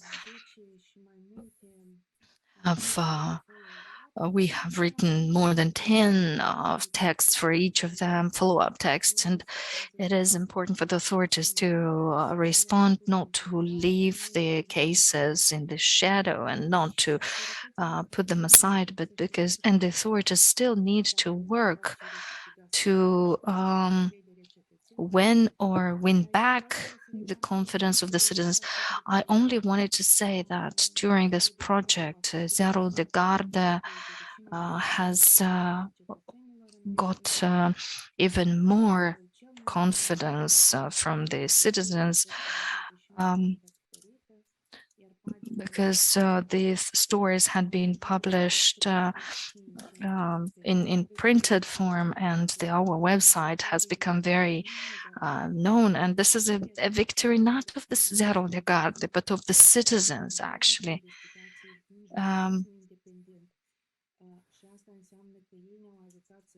And this it helped us to overpass a lot of fake news portals.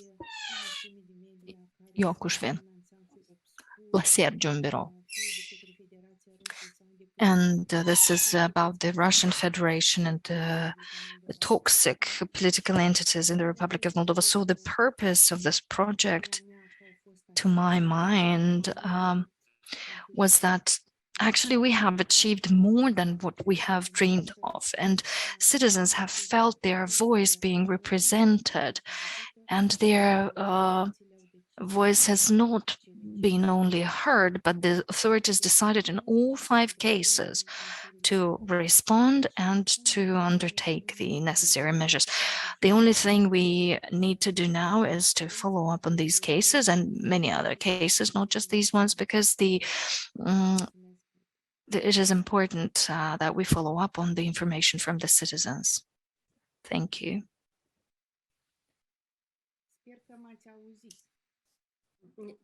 I hope you have heard us, and well, we have listened carefully to you, and we are very happy that Ziarul Garda has won even more confidence. And I take this opportunity to thank the Moldova work team and the entire team of Ziarul Garda for continuing to inform citizens of things of public interest. Having said these, and since we are a little bit behind the agenda already, I will continue directly with a 3rd panel where we'll discuss of the local efficient democracy, the bridges between authorities or local government and citizens. I'd like to offer the floor to Anna Andoidu, who's the director of Intendum, an exemplary partner and a partner that we are very proud of. Throughout these years, we have implemented very many projects, not only within this initiative, but also through many other things. Thank you, Tatiana. Thank you, colleagues. And in this project, indeed, we had been honored to be partners at the local level. And where the local contract and democracy would be the easiest to implement, given this distance between the citizens and the authorities. However, it has been a challenge for us as well. And in particular, what we did and to what extent we have managed to achieve these results. Today, we are discussing with those that were next to us on site, and more specifically, we were in the 4 localities, 4 communities from north to south: Dushman, Glodeni, Rezina in the town of Rezina, in Dubasari Vechi, Criuleni district, and Leova, which is a town as well. So We have visited 2 villages and 2 towns, and the purpose was to understand to what extent citizens are mobilized, they have the capacity to monitor, as well as become partners with the local public authorities in relation to issues of major interests to the citizens or residents of those communities. So I will tell you in the following minutes what we have found there. But beyond that, as an exercise, I also wanted to make a small summary of the things that the participation councils of citizens in these 4 communities that we managed to implement for a wider purpose of the project. And that is the improvement of the level of preparedness of the citizens in their exchanges with authorities. So here we have in mind 2 products that we have implemented, and they are at the disposal of the wider public. And here I refer to an instrument of assessing transparency and access to information for citizens when they want to understand to what extent the local public authority in their space or community is transparent according to the rigors and standard of access to information on the one hand, and on the other hand, we have prepared a training course which is available online so that they understand the ABCs of civic activism or of participation at the local level, to understand the functions of the authorities, which are the rights of the citizens in relation to the authorities, and eventually what instruments are at their disposal to be made heard, to make themselves heard, to establish certain partnerships, the links, and all these instruments, 2 of which we are discussing about. They are available on our page, and we will leave them for Freedom House to be further distributed. However, our focus is on these 4 communities, which are the first to test these instruments, and they had worked intensively starting with August last year, and they have had an evidence-based path to mobilize in these councils of citizens participation councils, which are citizen platforms. They are not institutionalized and only maybe informally these councils as initiative groups. And these groups, by mobilizing, they have worked on assessing needs and making an assessment in each community, which are the top priorities of the citizens in their community of origin. And if we look at the reports of the local government, we see we have seen different priorities for different community, and we have seen the surprises of the government, local government, to see these, because this practice is not institutionalized, unfortunately, the practice to consistently assess the needs of the community. And that would be the first step to assess the community needs. And these councils that have worked, though there were 12 citizens working there, they have prioritized the top 3 ones, and they have continued their dialogues with the local public authorities. They have met the mayors, and so that they understand what measures, what solutions are available for these problems today. In each community, there had been discussions. In some, the debates were hotter, in others they are more constructive from the very beginning, and what they have realized through the advocacy project that they have initiated at the local level.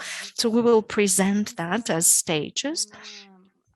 However, at the same time, I would like to introduce the speakers in each of the communities, or we wanted to support the dialogue, and that's what we did in this panel. On the one hand, we have invited the local public authorities as well as the members of the local participation councils. And today we have in this panel, we have from Dushman, we have Violeta Roman, the local participation council coordinator from Glodeni district. Also, on behalf of the local council, participation council from Lova, we have Natalia Chernia, who's an active member in the town, and from the local public government, we have from the local council from Rezina, Radriana Naku, and we have Vyacheslav Moskalchuk, who's the local council member from Kriulian district, village to Basarivek. So we invite you to walk with us from the north to the south, and we'll start this marathon with Dushman Glodin, where we'll make a short, brief review of what we have managed to do in the Participation Council. And then we'll discuss with our guests in this panel and discuss with them their experiences. And I'd like to invite the first spot, so that we will travel to Dushman, to the north of the country, to understand what has the Participation Council there managed in the project. So as a result of the experience with Invento and the establishment of this initiative group in the Participation Council in our community, I think that the greatest thing was to identify issues in the community through a survey, conducted both online as well as in person. And I think that the results were quite good, and it was objective, which has pointed to the issues in the community: lack of an authorized landfill, lack of a local market. But the biggest priority for the people was the street lighting, so we cooperated with the local government to address this issue. Well, in principle,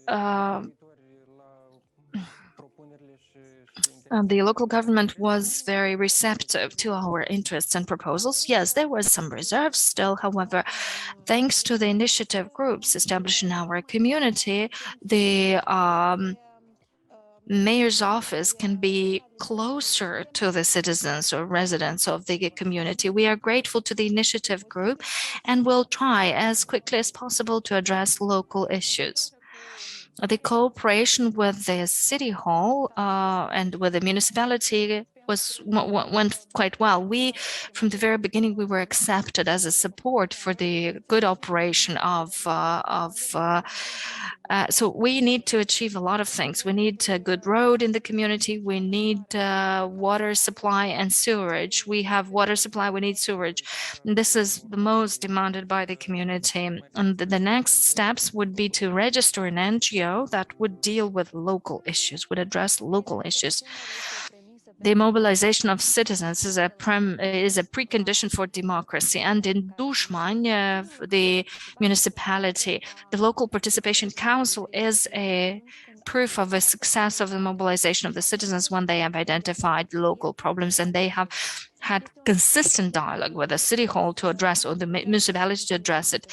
It's great that they have managed to improve conditions in this village, and they got street lighting. And we are glad that through the project Citizens Speak, the residents of Dushman Glodin managed and succeeded to improve their local government and local governance, become more resilient, and enhance the democracy level at the local community level. So this, with certainty, the precondition of the entire project is that the democratic governance is not a purpose, it's a mean to achieve that purpose. And the results that we're discussing about in this panel is just a proof of the beginning of this path, because this process continues. And here it is important for us to learn from the lessons of this project, to understand the extent to which the local governments cooperate with the citizens is sustainable today, is based on transparency, and in essence, to what extent citizens are prepared to do that. So the first question I'm asking to the speakers of this panel that I have introduced to you a bit earlier is focused, so this question is focused specifically on this, and it refers to the level of transparency in the operation of the local authorities, to how high it is and how easy is the communication between the citizens and the local authorities. And the question is asked to all the speakers that I have seen that they have connected. And I would also like to invite with a brief intervention. So I see Violeta. I'd like to ask you, Violeta, to unmute your mic. Yes. Good morning, I'm Violeta and I come from Dushman of Glodin district, and I would like to thank everyone for your engagement and cooperation in this project. Thanks to the project we have in our local council, which has been active and still active, and I would like to refer to the cooperation between the local public authorities and the local participation council. The cooperation has been really good. They had been receptive, very good willing. They have accepted us from the very beginning.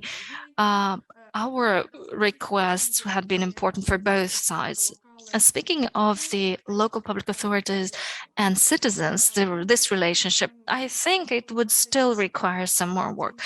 It would be possible to have a better cooperation between citizens and the local authorities. Of course, when we speak with the mayor about this cooperation, they say that probably it stopped also because of the pandemic, because the public meetings could have not been organized, which they were able to organize before. However, we would be this cooperation between the citizens and the local government, because as a result of the polls that we have undertaken, the citizens see us as a linking bridge between themselves and the local public authorities, and we'll do our best to do the cooperation better with the best results. Transparency. If I were to speak about transparency, there is transparency, and all the data which has been requested and all the data which has been included in the project has been sent to us. However, we believe that there should be more often posts so that citizens understand indeed what the local public government does, how the local government engages. There should be a more comprehensive communication between citizens and local public authorities, not only the citizens and the mayor, because local government is usually understood as a communication between the mayor and the citizens, and they forget that this is also made up of other members that or other parties which should be engaged in the communication and this communication. So I would like to say that our participation council, in our participation council, we have active people, we have people which are very engaged, who want to create new and beautiful things. I would like to thank all the members who are with me, and I would like to thank them for cooperation, and I would like to encourage everybody to continue working together.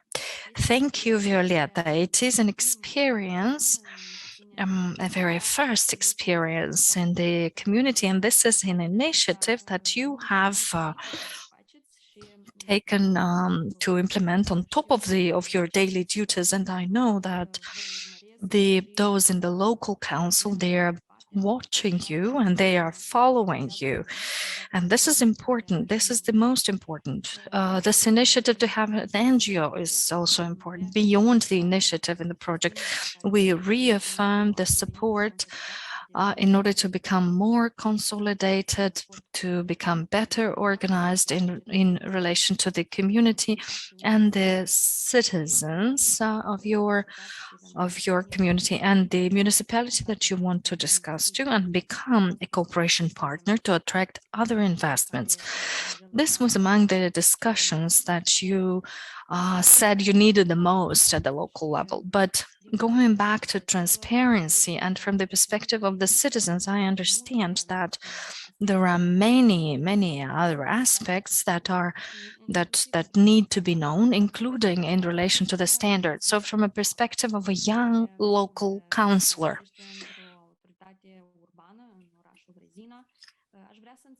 which we can find in a town in Rezina, I should understand, well, this is a question to Adrian Nacu, if the transparency from the objective part of you as a local councillor, it is ensured in all the aspects? Can you feel that you communicate sufficiently with the citizens? And thank you. I am Adrian Nacu and I'm a local councillor within the local council of Rezina. Well, I believe that both the City Hall as well as the local council have a higher level of transparency. The City Hall has a Facebook account, has a website where it is quite active. And even physically speaking, the City Hall organizes certain meetings with the citizens within the City Hall or the municipality, even on site. Especially that lately we have been implementing a number of international projects with the support of donors from the US, Poland, the Slovak Republic, and that requires a certain degree of transparency so that people come together, there are public consultations organized, they identify different issues, and they are trying to go to the door of the residents and talk to them about their problems, try to address them. At the same time, public hearings about the local taxes, local budget are organized on a yearly basis. So the young entrepreneurs and the entrepreneurs in the city, they come to discussions, they engage, and sometimes the last year they have revised the local taxes through these consultations and hearings. And I can firmly state that the City Hall honors its transparency criteria in relation to the citizens. As regards the local council, again, the meetings are broadcast live. We have the local media, which does that via Facebook, and there is also the TV that sends these in a recorded version, and they can write comments, both negative, constructive, positive, fewer positive, but still there are. At the same time, citizens can get directly engaged to discuss with the councillor, with the mayor, and there is one thing that I have observed in the last 2 years during these meetings or consultations. Same people come. And these people are not always the youngest people. And thanks to the local participation council, I have noticed that there had been many younger people engaged. So this group has been 100% young. I mean, young people. And I hope that this would be an impetus for other people in the town to engage, and things can change. And the local government is there to support the and proposals and the issues that are signaled by the citizens. Yeah, so this is in brief about our transparency. And by the way, last year, we have also launched the participatory budgeting project, and it would be useful for the citizens to engage so that they come up with proposals and project ideas. And for last year, we have realized all 12 projects which had been proposed, and that has been done via the expert group. And yeah, this is the municipality of Rezina and the council. So we are trying to keep the pace with the current trends and with the principles of transparency. Thank you.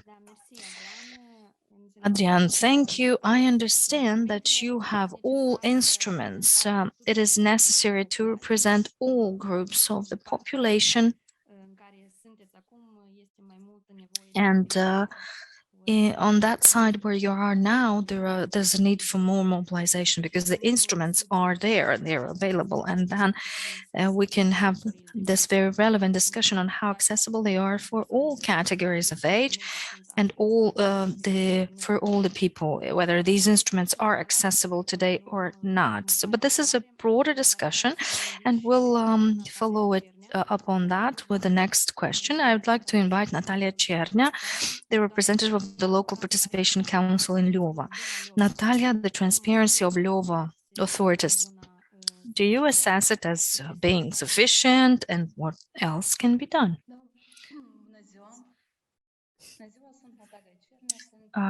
Good morning, I'm Natalia Chernia and I'm a member of the Local Participation Council in Lvova. And if I were to speak about the transparency of the LPA to the citizens, to the society, I think it is essential for a successful cooperation. People have higher and higher expectations from local authorities, and they wish to address issues and so that they are indeed solved. And from the transparency perspective, then here the situation is different. First would be access to information. We are in the era, in the age of digitalization, and we can't say we don't have access to information.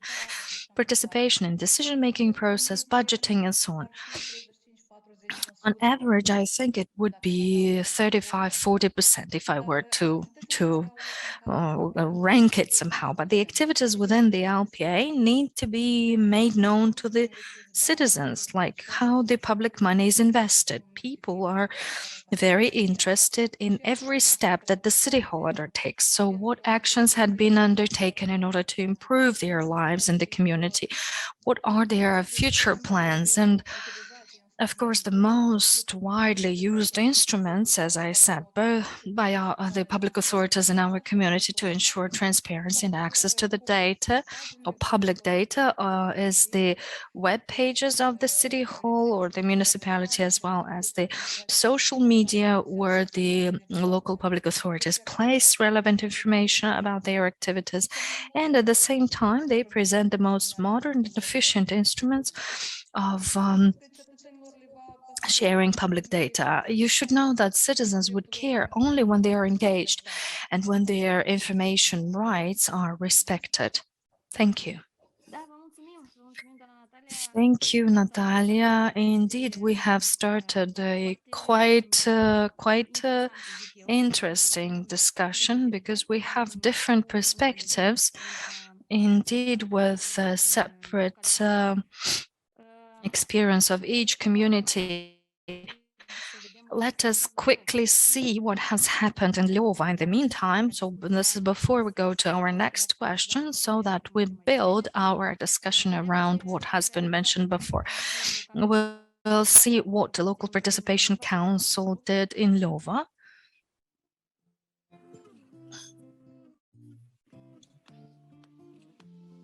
So 12 residents of Lvova have established the Local Participation Council. In August last year, they have identified the needs of the community. So the needs that had been identified by the initiative group, the Participation Council, refer to the physiological and social needs of the community, cleanliness and failure to timely remove waste and unregulated dumping of waste and playgrounds, cultural programs, and the meeting of moral and spiritual needs of the population. We have identified the worst issues of Lvova, and then we went to the municipality with a petition, and we have asked to solve certain problems. And you should know that the mayor had been very open, as well as the councillors. They have been very receptive. And then our complaint has been answered. So I went to the meeting together with a classmate, and we have signed this petition. There were very many opinions of the people in the council, and we were told that they would come back to us.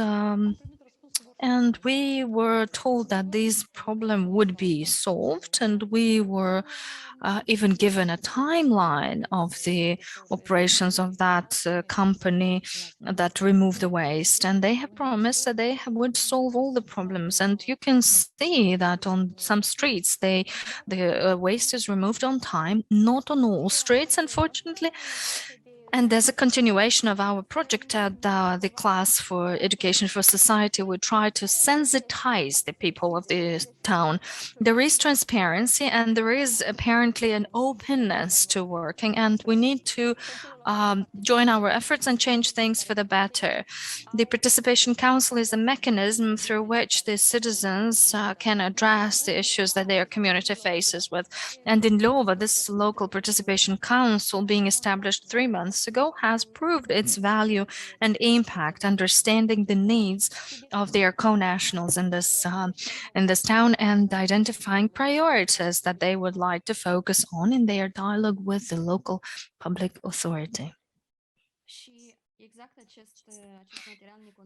So this material would lead us to the next question that we would like to raise, as it has been touched upon by the representative of the local public government. For the participation of citizens in the public life beyond the local elections, it is obviously necessary to have also other ingredients, such as certain level of information and knowledge. Despre managementul public local, cât și eventual acea intenție, acel interes care cel mai des este numit spirit civic. La nivel But it local, also takes interest in civic spirit. So we now have both villages and towns involved in this project. And now we have the question to representatives of the Participation Council, to Violeta and Natalia. I want to ask you, to what extent, how do you assess the degree of engagement, of involvement of the community members, and how well informed are they and well organized when it comes to interacting with local public authorities and reaching out to them? So I want your perspective, as you have been very active on the local level.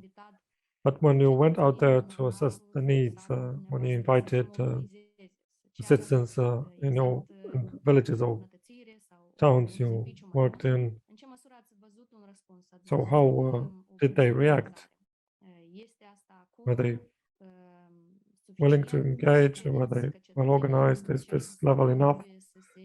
Or do you believe that people need to do better and get better prepared in this regard? So, Natalia or Violeta, whoever wants to go first, please. Let me say first, well, in terms of mobilizing citizens in my community, on a scale of 1 to 10, I would give it an 8. I can tell you why, because those 80% citizens are active ones. They reacted to our calls, fill out the questionnaires, and they were willing to spend time with us and so on. And also, these are the people that have some demands and requirements towards local governments, have some expectations from the service levels in the schools and kindergartens and so on. So this category of people, they realize that change can only be brought about if they act. They have the power to do that. And of course, we have the other category of 20% who are quite passive. And these are mainly the elderly.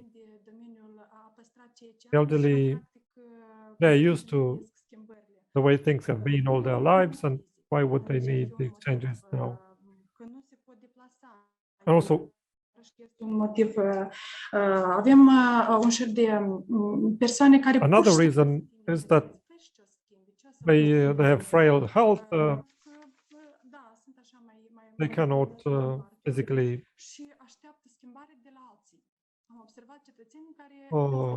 go very often to meetings with or seeing other people and so on. So that's the current state of play. Lucrăm la această mobilizare a cetățenilor, lucrăm But la we are working on mobilizing people and raising their awareness, and try to prove or to try to demonstrate to them that change comes from us. And it all, we tell them it all starts. Oh, I'm sorry, I have a bad connection. No. So maybe in some 10 or 15 years we can expect the change to the better with more active participation and with perhaps mobilization of an engagement of 100%. Yes, thank you, Violeta. And now, as you have shown your own examples as well, so Natalia, what's your assessment of engaging the people from Leova, level of mobilization? The citizen participation, it's essential in democracy, but it's not always easy to achieve. In our local participation council, we engaged with young people, even adolescents, school children, and as many of them are members of an NGO. They try to, and they implement projects already. But also, there are many elderly people who try to get involved, but as Violeta said, not all of them. Some people are still different. But I think if citizens are permanently involved about the important issues in the society, I think gradually they will get involved more actively. Because being more transparent means showing in a more balanced way the positive sides, I mean, the positive things as well as the issues and the problems that local governments are faced with. And when we invite suggestions, ideas from the citizens, from the community members, they start realizing that it's not just the mayor's problem, because the perception, is that problems are there for mayors to be tackled, for the mayor to be tackled. So when we try to engage them, they realize that they can make a difference and improve their lives.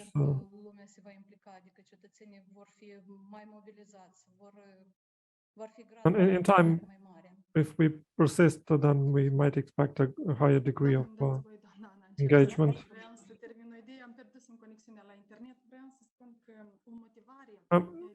Sorry to intervene, I lost connection. I didn't finish my idea. So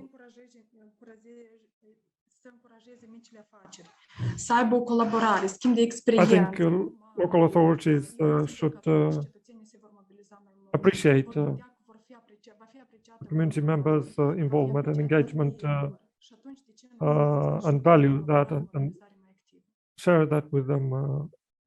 And then there will be a better interaction in both directions. When people feel appreciated, when they realize that their voice is heard, and that when they see that the work they do is appreciated by the local authorities, then they feel important. And then gradually in our villages we will have more active citizens. precizez, există o And anumită prejudecată sau condamnare pentru cei my care next sunt question, civici din perspectiva experienței dumneavoastră? Sunt cei care își asumă mai multă responsabilitate și voce într-un anumit mod blamați pentru are comportamentul the most lor? active citizens in a way Experiență judged by the passive, mocked at or prejudiced in a certain, or blamed in a certain way. But well, I don't know. I wouldn't say that they're blamed, but I've noticed that oftentimes those citizens who have high demands, who come up with demands, they Iarăși vreau o schimbare. perceived in a skeptical way. So, I mean, people who want some changes, some people view them skeptically. Și eu mă bucur foarte mult ca cetățeni care But cer, I'm very glad that people who have demands, they eventually get and obtain some changes like street lighting and other problems that have been identified as a result of the questionnaires. And by the way, recently there was this young lady who wanted to join the local council and wrote Am înțeles. Doamna Natalia, an application to join our council. We were happy. So the same question to you, Natalia. Maybe intimidation is not the best word to describe it, but I mean maybe reluctance or is there support or encouragement towards the active people, or is it the opposite? I would say that there is support and encouragement. And also we have a very good partnership with the mayoral team. I don't think there is any sort of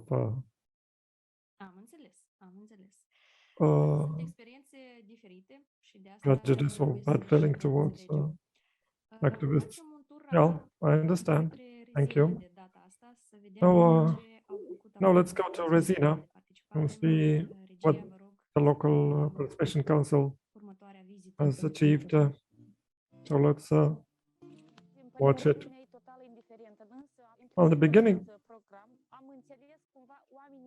it seemed to me that everyone was indifferent, but after I got involved in this program, I just realized that people are not informed enough.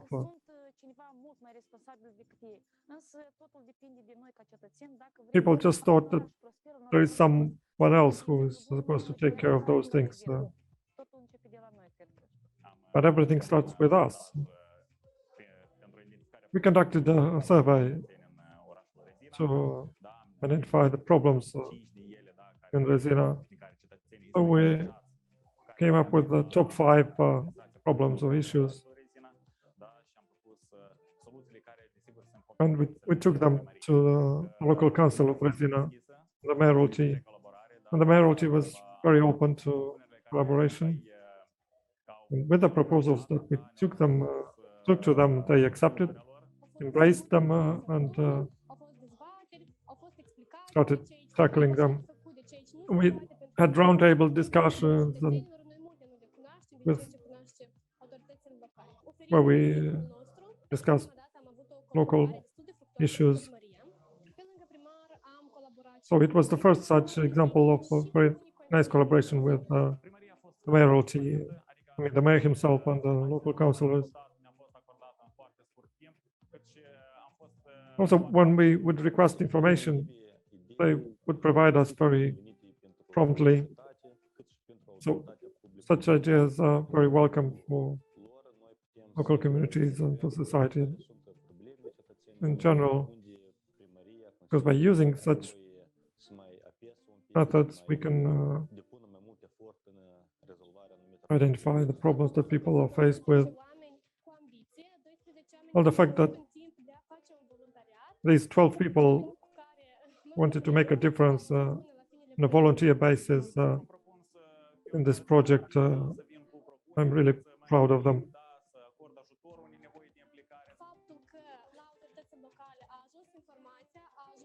Well, the fact that the voice of a significant part of the citizens of this community reached the local governments, it's a significant gain. We're happy to see organized citizens who now have learned to communicate to the local government. La Rezina, cetățenii So, as we have seen in Rezina, in the town of Rezina, people still need to get mobilized, and but as Adrian pointed out, local authorities are now quite well prepared to communicate. And now my next question is to local public authority representatives, to Adriana from Rezina. Adrian Moscalciuc is a member of the local council in Dubăsari Vechi. I want to ask you about the response strategies of local communities, either when they act as independent observers or when they want to become partners of local authorities. So what response did you get? What is your response as local authorities? And whether there are any obstacles, any barriers?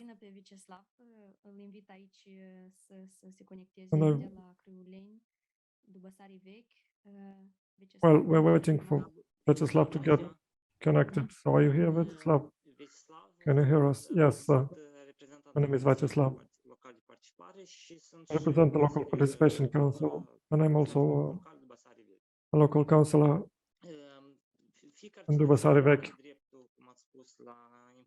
As you said, every citizen has right to be informed by the local government and engage with it. I started collaborating more intensely. The local participation council started participating more intensely with local government, the local council. And of course, the mayoralty became more open.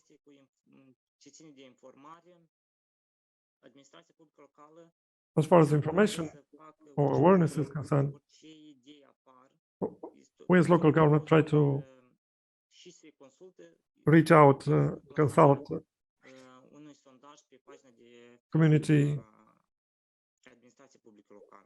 by means of questionnaire on a web page, and also the meetings, the online meetings are accessible online. During the pandemic, mostly they happened online, and now that the restrictions are in the past, now we invite every citizen to engage, interact with us, and express their grievances or suggestions.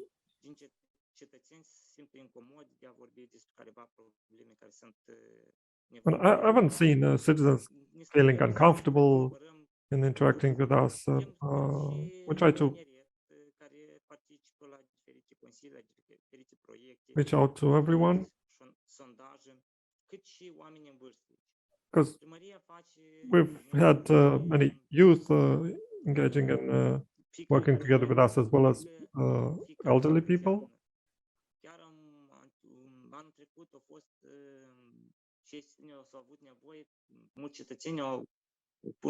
Last year, for example, many citizens filed a petition requesting, saying that our community needed a multifunctional tractor. And then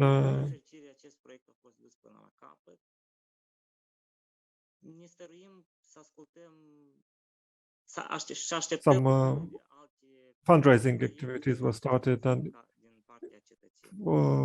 this project has, so this initiative has succeeded.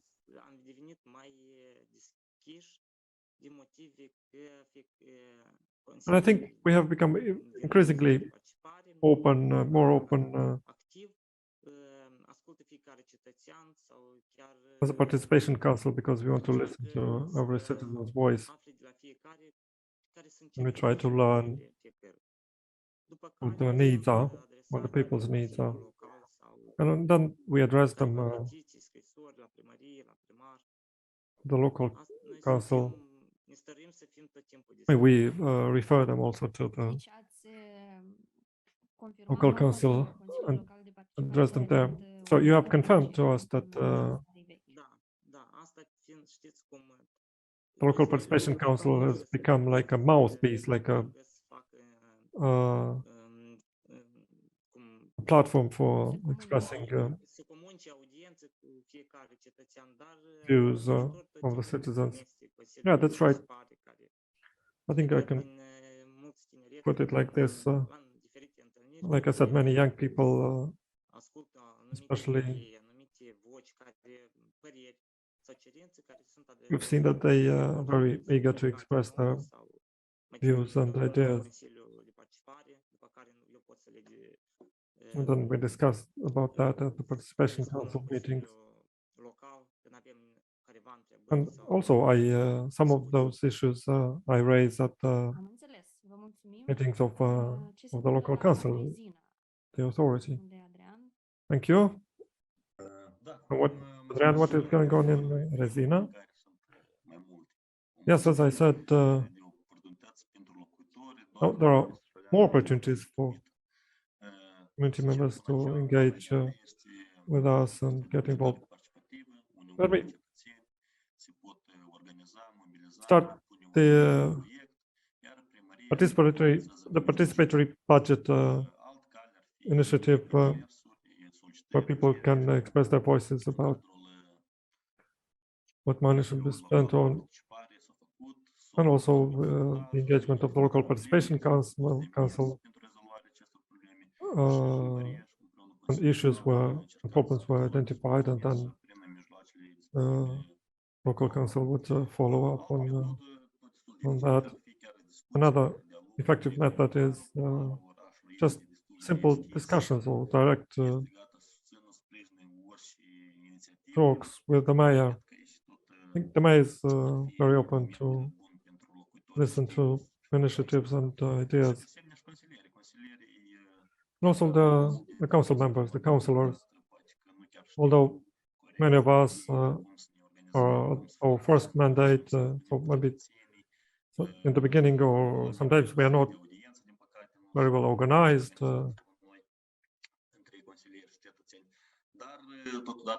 And maybe the interaction hasn't always been fully, used.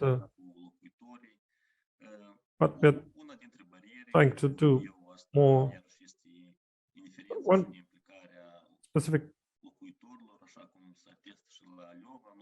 issue, in a way, obstacle is the indifference of many people in the community. But there are people who engage with us, but it's the same person every time and the same people every time. Another barrier is the budget, limited budget, which is not enough for major issues. Consiliul Local de Participare a fost identificată. Aici sunt necesare mai multe surse. And of course, there is there is only so much you can do with limited money for, budget for problems we have. And then maybe there's bureaucracy in a way. There's formal procedures and steps that have to be adhered to, like the voting, and the reviewing issues and voting and so on. So this is how I see developments in our community in terms of engaging the people. Trebuie să înțelegem că nu totul se face rapid și cum ne dorim chiar noi. Da, mulțumim, Adrian. Sunt niște Thank you, bariere Adrian. care probabil acum, dacă am merge în celelalte localități, Indeed, there are găsim certain la fel de relevante. barriers Cred which că I rămâne I'm sure găsi încă locul în multe contexte, în present manageriul public, many other inclusiv la nivel communities. local. Însă, timpul nostru, pe de o parte, se scurge foarte rapid, pe de altă parte, So thank you for your inputs. Our time is pressing. The time is pressing, but we have to go to another town, Dubăsari Vechi, and then we'll conclude the discussion.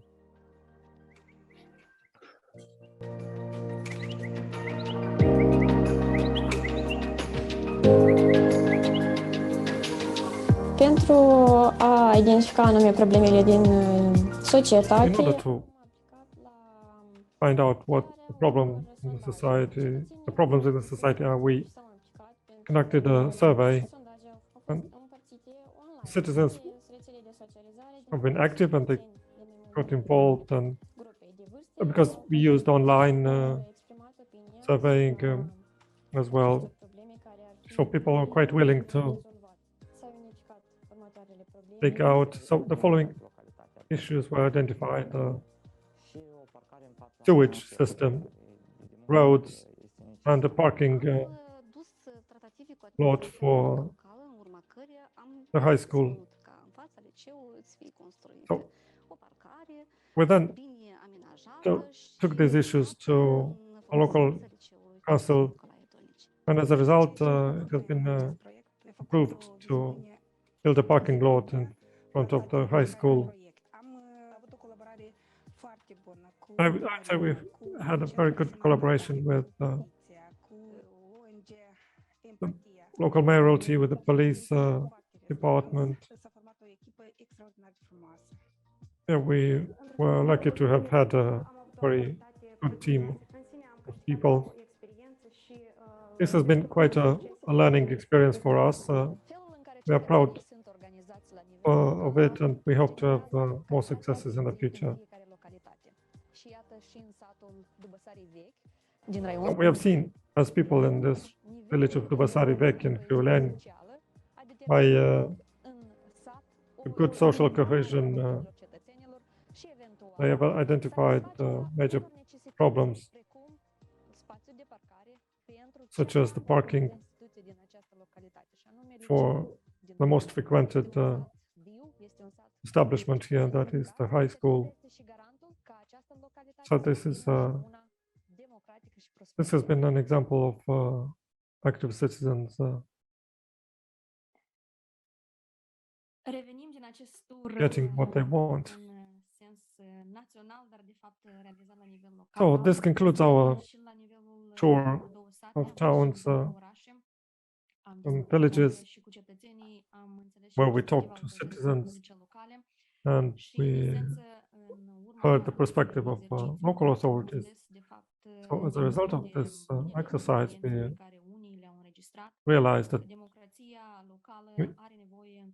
local democracy still needs a lot of investments, although there have been accomplishments and good results in the projects I've mentioned, but still there is a lot of work ahead. This is a two-way street, and further engagement and interaction should be enhanced. As the current barriers, as they've seen from both these perspectives, they are mainly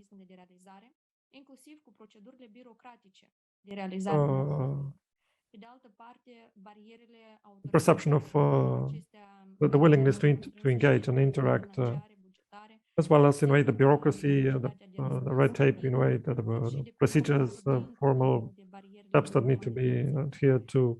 Democrația locală, cu siguranță, And încă for sure, local democracy still needs many such exercises of cooperation,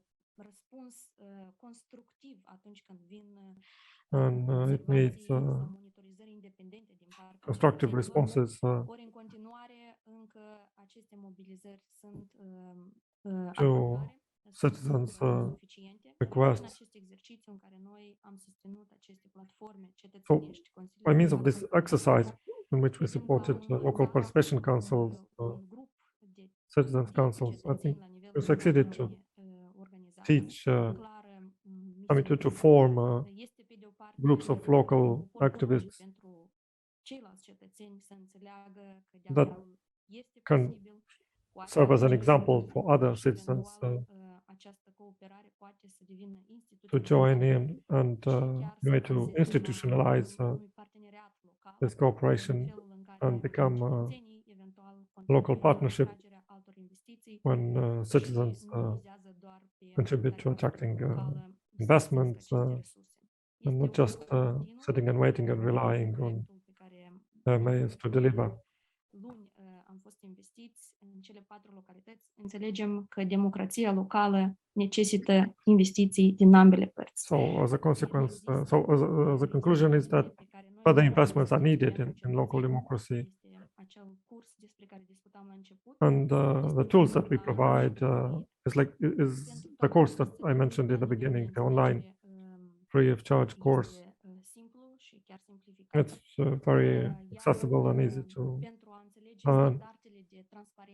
And in order to understand transparency standards and access to information, we invite and encourage everyone to use our tool. And to all of our colleagues from the 4 towns and villages who have been so active, like Mrs. Violeta Roman from Dușman, Gloaden, from Leova, Mrs. Natalia Cernea, Vyacheslav Moscarciuc from Sarivec in Criuleni, and Adrian Nacu from Criuleni. I want to thank you all for your efforts, and I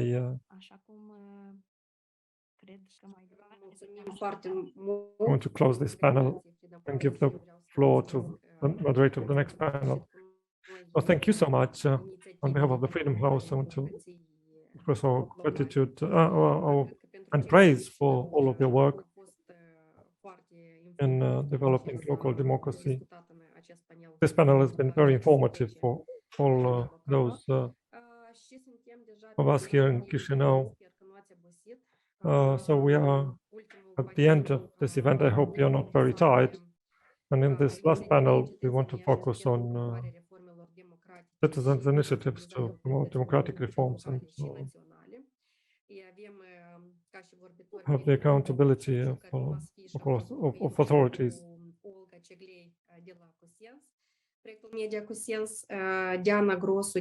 So our panelists are Diana Grosu from Association of Human Rights Lex 21, Mikhail Peikov from Interethnic Solidarity Platform. At first, I want to give the floor to Olga, and please share your experiences of virtual parliament, which was quite a new project. Da, Tatiana, mulțumesc foarte mult. Numele meu este Olga Ceglei, cum a și menționat Tatiana, și reprezint echipa de jurnaliști de la proiectul Media cu Sens, care în cadrul acestui proiect, într-adevăr, am încercat să facem un mix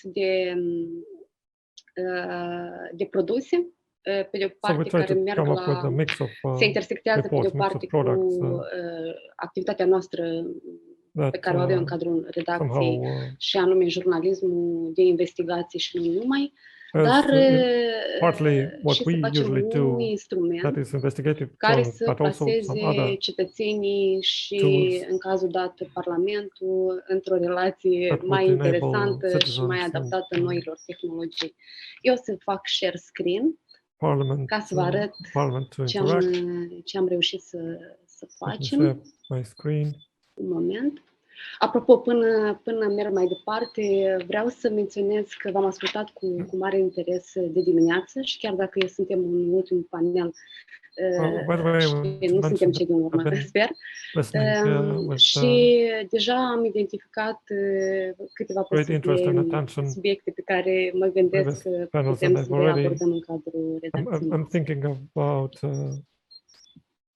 several ideas or subjects that we would follow. Nu știu, se vede? And do some stories dacă, ok. in our newsroom. Parlamentul virtual este nu altceva decât o platformă virtuală, un proiect de, noi îl numim de data journalism. Cu alte cuvinte, ce am făcut noi? Am accesat datele deschise și le-am agregat într-o platformă accesibilă tuturor, care cumva vine să fie un fel de instrument de acces a informației, dar într-o formă mult mai interesantă, mult mai accesibilă și vrem noi cu această ocazie să aducem mai multă interactivitate între audiență și informație de interes public. Este o platformă care, inițial, noi ne-am dorit chiar aici să imităm 100% Parlamentul, scaunele sau fotoliile din Parlament. Nu am găsit o soluție IT foarte potrivită, dar oricum, în mare parte, vedem Parlamentul și aproximativ cum fiecare deputat unde și are locul în Parlament. Mai jos vedem cine este în fruntea, cine este speakerul Parlamentului și vice-speakerii, vicepreședinții. Și platforma mai oferă cititorilor sau audienței ei posibilitatea de a da note deputaților din Parlament. Vedem că cei care au un rating mare sunt deputații Lisa Stamati, Vazul Antoi, Dan Perciu. După care am platforma agregând datele extrase din declarațiile de avere depuse la validarea mandatului, creează automat niște topuri. De exemplu, putem vedea cine este cel mai bogat deputat, cine sunt cei mai bogați deputați, cine sunt cei mai săraci deputați și, de exemplu, cine deține cele mai scumpe locuințe sau cine deține cele mai scumpe mașini. De asemenea, platforma oferă posibilitatea, de exemplu, dacă eu vreau să aflu mai multe informații despre un anumit deputat din Parlament, nu trebuie decât să fac un click pe fotoliul unde, de exemplu, unde este deputatul. Haideți să încercăm să vedem Igor Grosu și în momentul în care dai click pe deputat, se deschide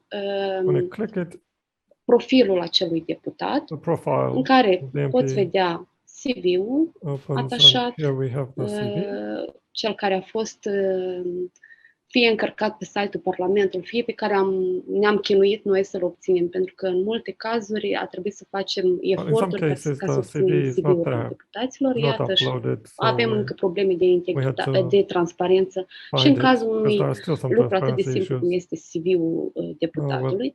Am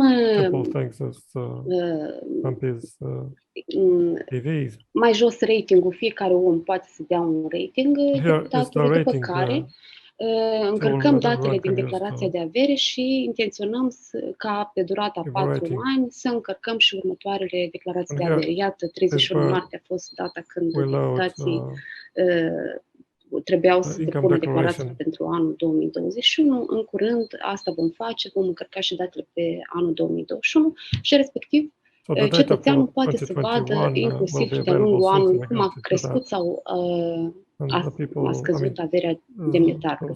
După care poți vedea venitul, imobilele, mașinile și inovația pe care o aducem sau partea interesantă pe care o aducem noi, alta decât o fac alte platforme similare, sunt interviuri video cu deputații și planificăm să facem la începutul mandatului și la sfârșitul mandatului. Întrebările sunt aparent simple, dar care, ascultând acest interviu, care de regulă are cam 5-6 întrebări, și îl întrebăm pe deputat, de exemplu, de ce ați decis să deveniți deputat? Ce vă propuneți să faceți pe durata mandatului? Menționați 3 priorități. Ce ați face dacă ați aflat că unul dintre colegii dumneavoastră a încălcat legea? Da? Sau care este primul dumneavoastră loc de muncă? Uniunea Europeană sau Uniunea Eurasiatică? Și o întrebare foarte dragă nouă, menționați 3 titluri de cărți pe care le-ați recomandat și apropo, cum credeți, care este cea mai recomandată carte pe care au citit-o și o recomandă deputații din Parlament? O să vă spun că este Biblia. Și fiecare interviu mai conține și o întrebare cumva extrasă din declarația de avere. Și cumva, uite, așa încercăm noi să aducem deputații mai, sau biografia, reputația deputatului mai aproape de cetățeni. Asta e un tip de... Asta e Parlamentul pe care l-am creat, Parlamentul Virtual. Este un proiect pe care noi vrem să-l menținem de-a lungul mai multor ani. Și, pe de altă parte, am mai monitorizat toate ședințele Parlamentului, pentru că, iată, pe de o parte trăim într-o perioadă digitală în care avem foarte mult acces la informații. De exemplu, ședințele Parlamentului sunt toate publice, doar că mă întreb oare câți din cetățeni au răbdare să stea cu 12-13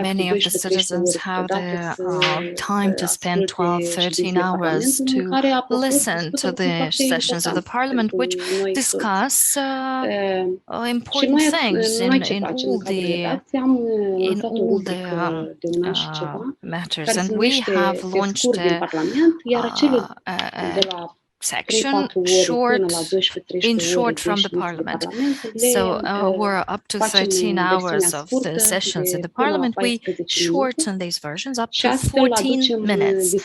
And in such a way, we bring discussions in a more developed way, in a way than the colleagues do it in the news bulletins. And we have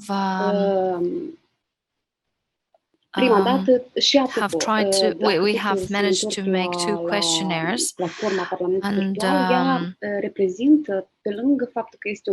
besides being a form which brings more transparency in a more user-friendly form, this is also an important instrument for investigative journalists. So after we have analyzed and uploaded all the data on the platform, we have managed to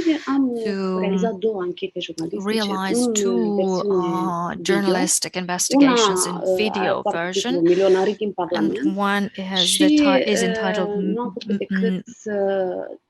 Millionaires in the Parliament, and we have analyzed just all the data in their statements, and we went even further. We did some investigative work on site, and we have shown the vehicles or the cars that are used by MPs, who are the richest ones, the richest 10 MPs, and we have we wanted to see why in this statement of wealth, which costs 10,000 euros, is stated as 10,000 lei, and we got quite interesting answers. One of the MPs said that when she bought the car, she signed a contract with 10,000 lei, and therefore she has written 10,000 lei, but actually the car costs 17,000 euros. And the next inquiry is the secțiunea veniturilor, was on deputații the trec unit of revenues, venituri where the din indemnizații MPs și compensații pe care le primesc la include Parlament. Și the ancheta revenues from arată indemnities and că există o compensations they mare receive in the problemă de Parliament, and this transparență la investigation capitolul shows a big cum problem with the deputații transparency on how the cheltuie acești MPs bani, pentru că nu spend există these niciun money, mecanism because foarte there's clar no clear mechanism, de very clear raportare. De mechanism exemplu, of deputații primesc reporting. For indemnizații instance, compensații MPs de 13.000 de lei pentru receive a-și angaja un 13,000 lei consultant sau asistent, compensations iar to ei contract a banii consultant primesc and pe, assistant, respectiv pe cardul lor and they receive și this încheie money on niște their contracte card, and cu they anumiți sign some asistenți, lista contracts cărora with nu am reușit să certain obținem, și assistants. plătește fie And they cash, pay fie whether prin in transfer cash bancar, or deja by a persoana este bank responsabilă să transfer, and achite then taxe this și person is impozite. responsible Sau to pay taxes banii, and indemnizațiile pentru transport, la fel, nu sunt raportate. Deputatul nu este obligat să spună, de exemplu, câți kilometri a parcurs pe parcursul unei luni de zile, la ce, unde mai exact where exactly ce deplasări, unde mai exact a avut, ce fel de întâlniri cu cetățenii a avut, pentru că and which asta other spun, meetings they have had, and we need this money to go on site, for instance, and discuss with the citizens. And for the question where exactly you have been, de fapt, nu am făcut foarte multe deplasări în teritoriu. And we have done lots of, we haven't done lots of travels on site, and some people said that it was because of the pandemic, but this this has shown that there is a big issue with the transparency.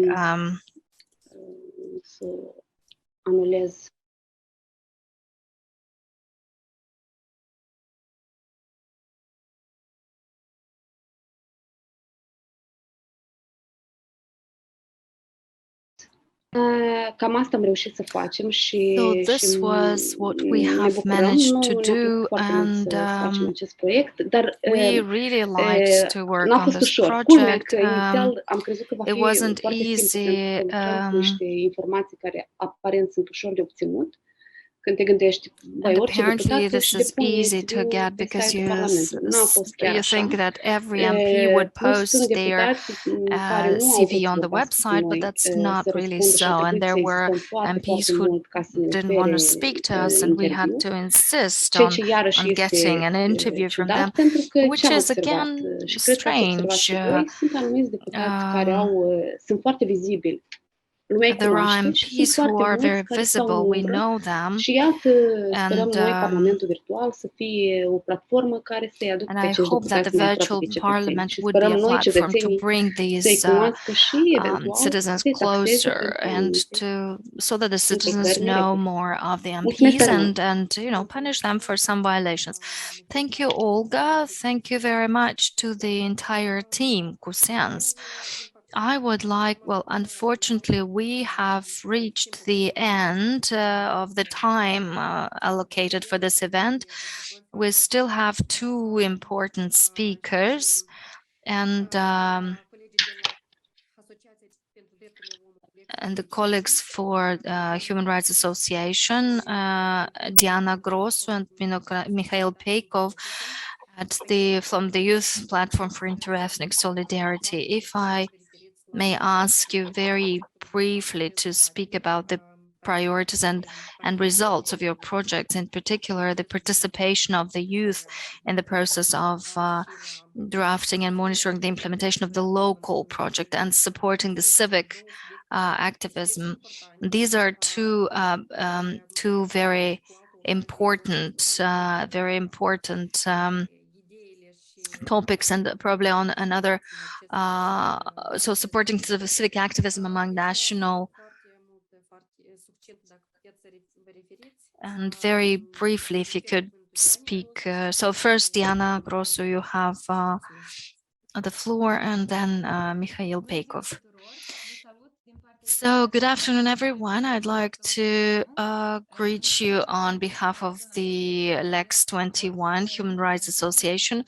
Thank you very much for choosing us to implement this beautiful project. And thanks to the support from your side, we managed to mobilize the young people to follow up on these expenditures of public money. And thanks to you, we have managed to do very important analytical materials that referred to the MPs in the Parliament of the Republic of Moldova.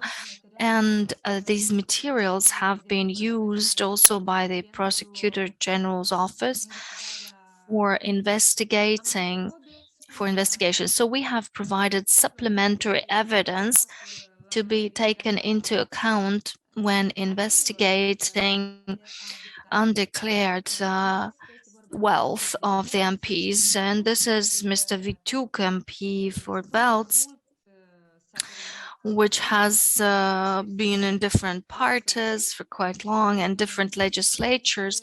And we have found within the analytical materials that there are assets which are on the relatives of the wife, and we have monitored all these real estate shops. We have taken pictures, and we have documented everything. And then in the end, we had a very good article.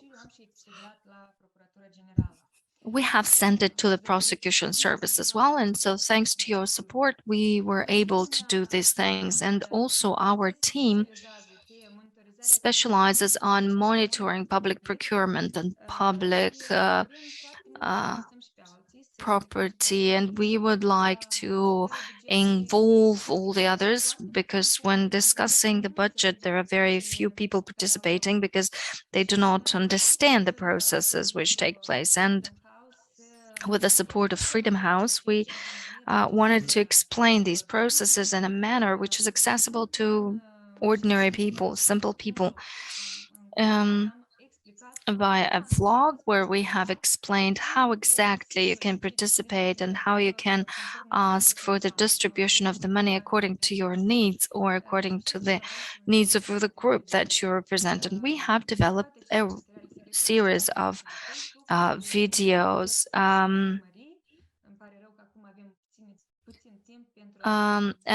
Given that we have little time to present here, and we have tried to help the young people to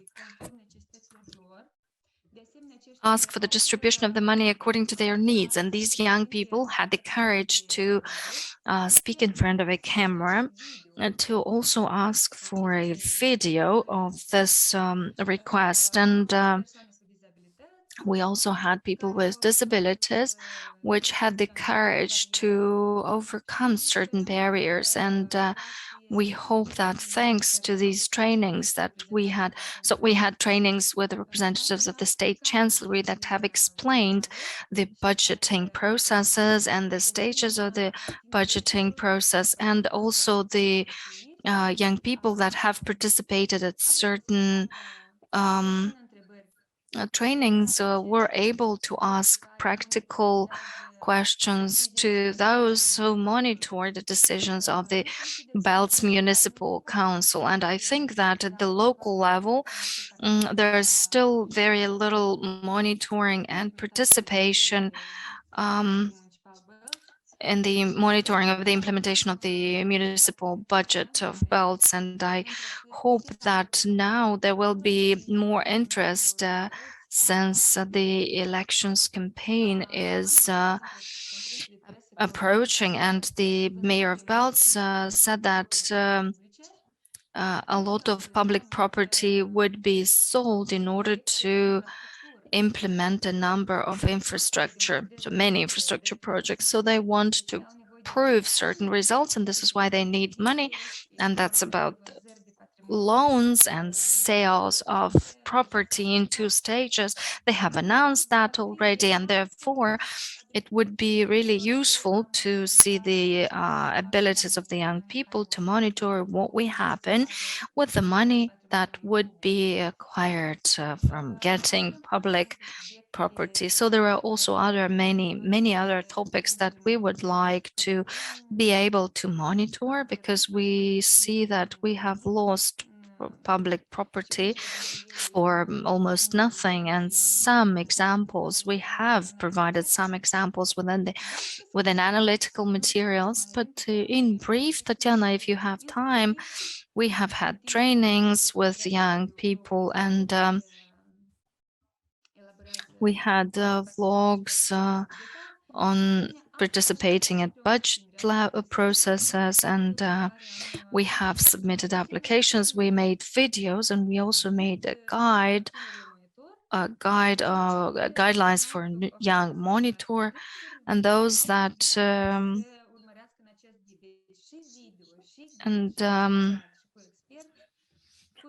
the video and that was explained in order to better monitor public money. And that was all developed with the support of Freedom House Moldova. Thank you very much for your support. And we promise, if you select us again, we'll do the best activities and the most courageous, because our team has the courage to, stand against the most influential people here. Because if you know, Mr. Vituk is one of the most influential people here in so he's called the Cardinal of Belts municipality. So we have documented a lot of his properties, and I hope that we have contributed to with the part of this case. And now in the prosecution service, well, it has been submitted to the prosecution service, and we think this is a great thing. Thank you for your trust, and please follow our activities on the Facebook and on our YouTube channel.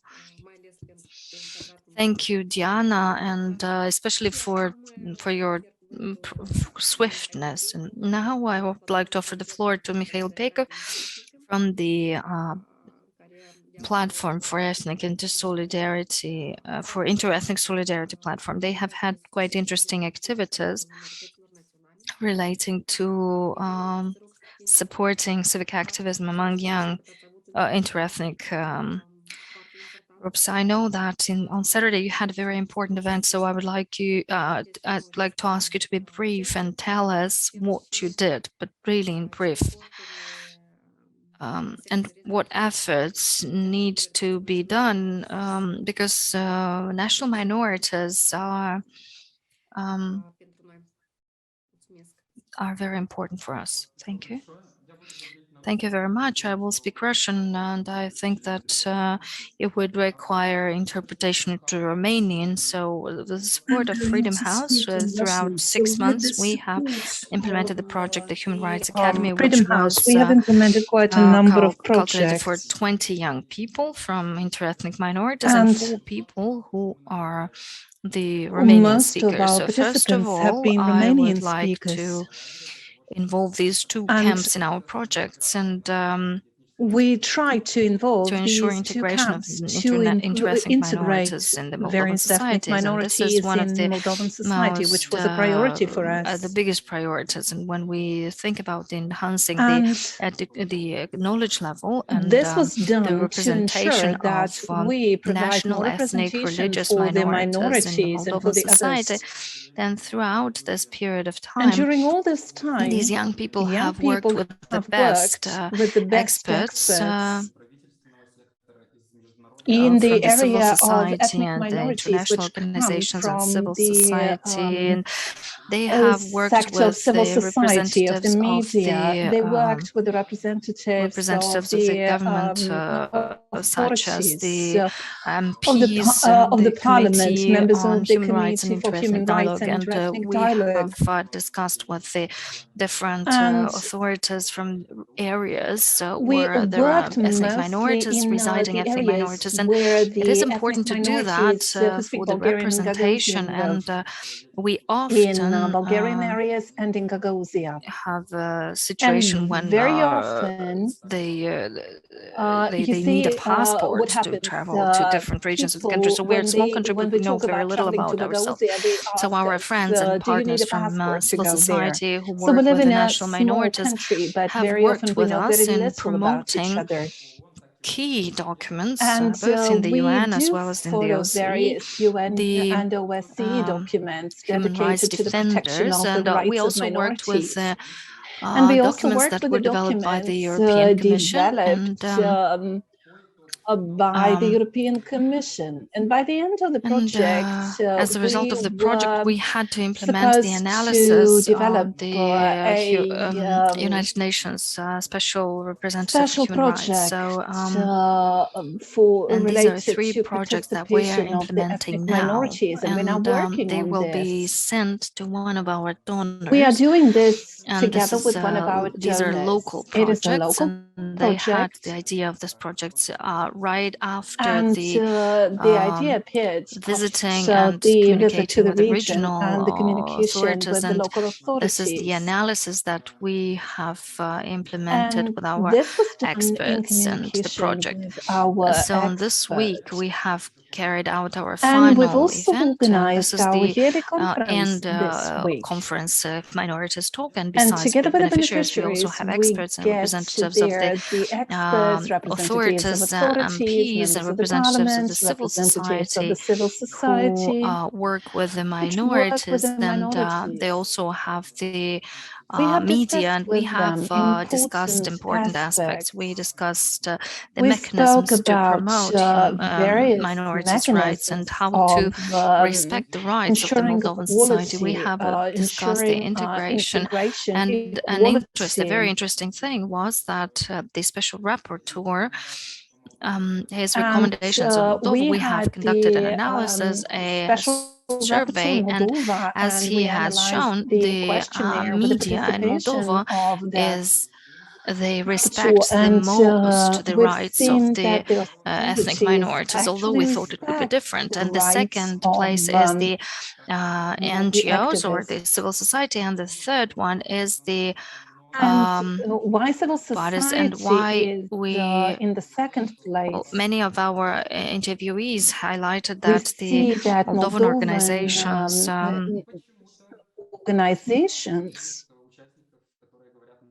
for some reason do not accept those who speak Russian, Bulgarians, Ukrainians, Roma.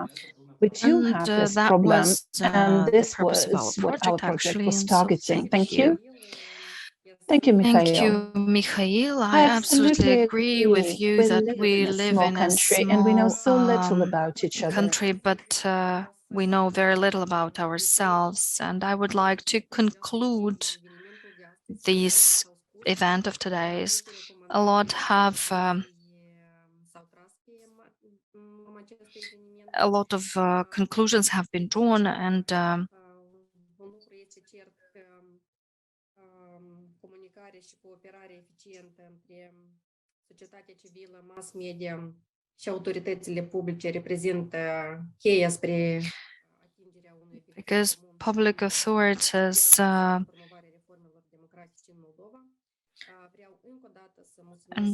and this is important for advancing democratic reforms in Moldova, and I would like to thank again our partners in this project, the Center for Analysis and Prevention of Corruption, Invento, Moldova.org, Ziarul de Gardă, the Media Cusens project, and Lex 21, and all representatives of the civil society which had been with us today. And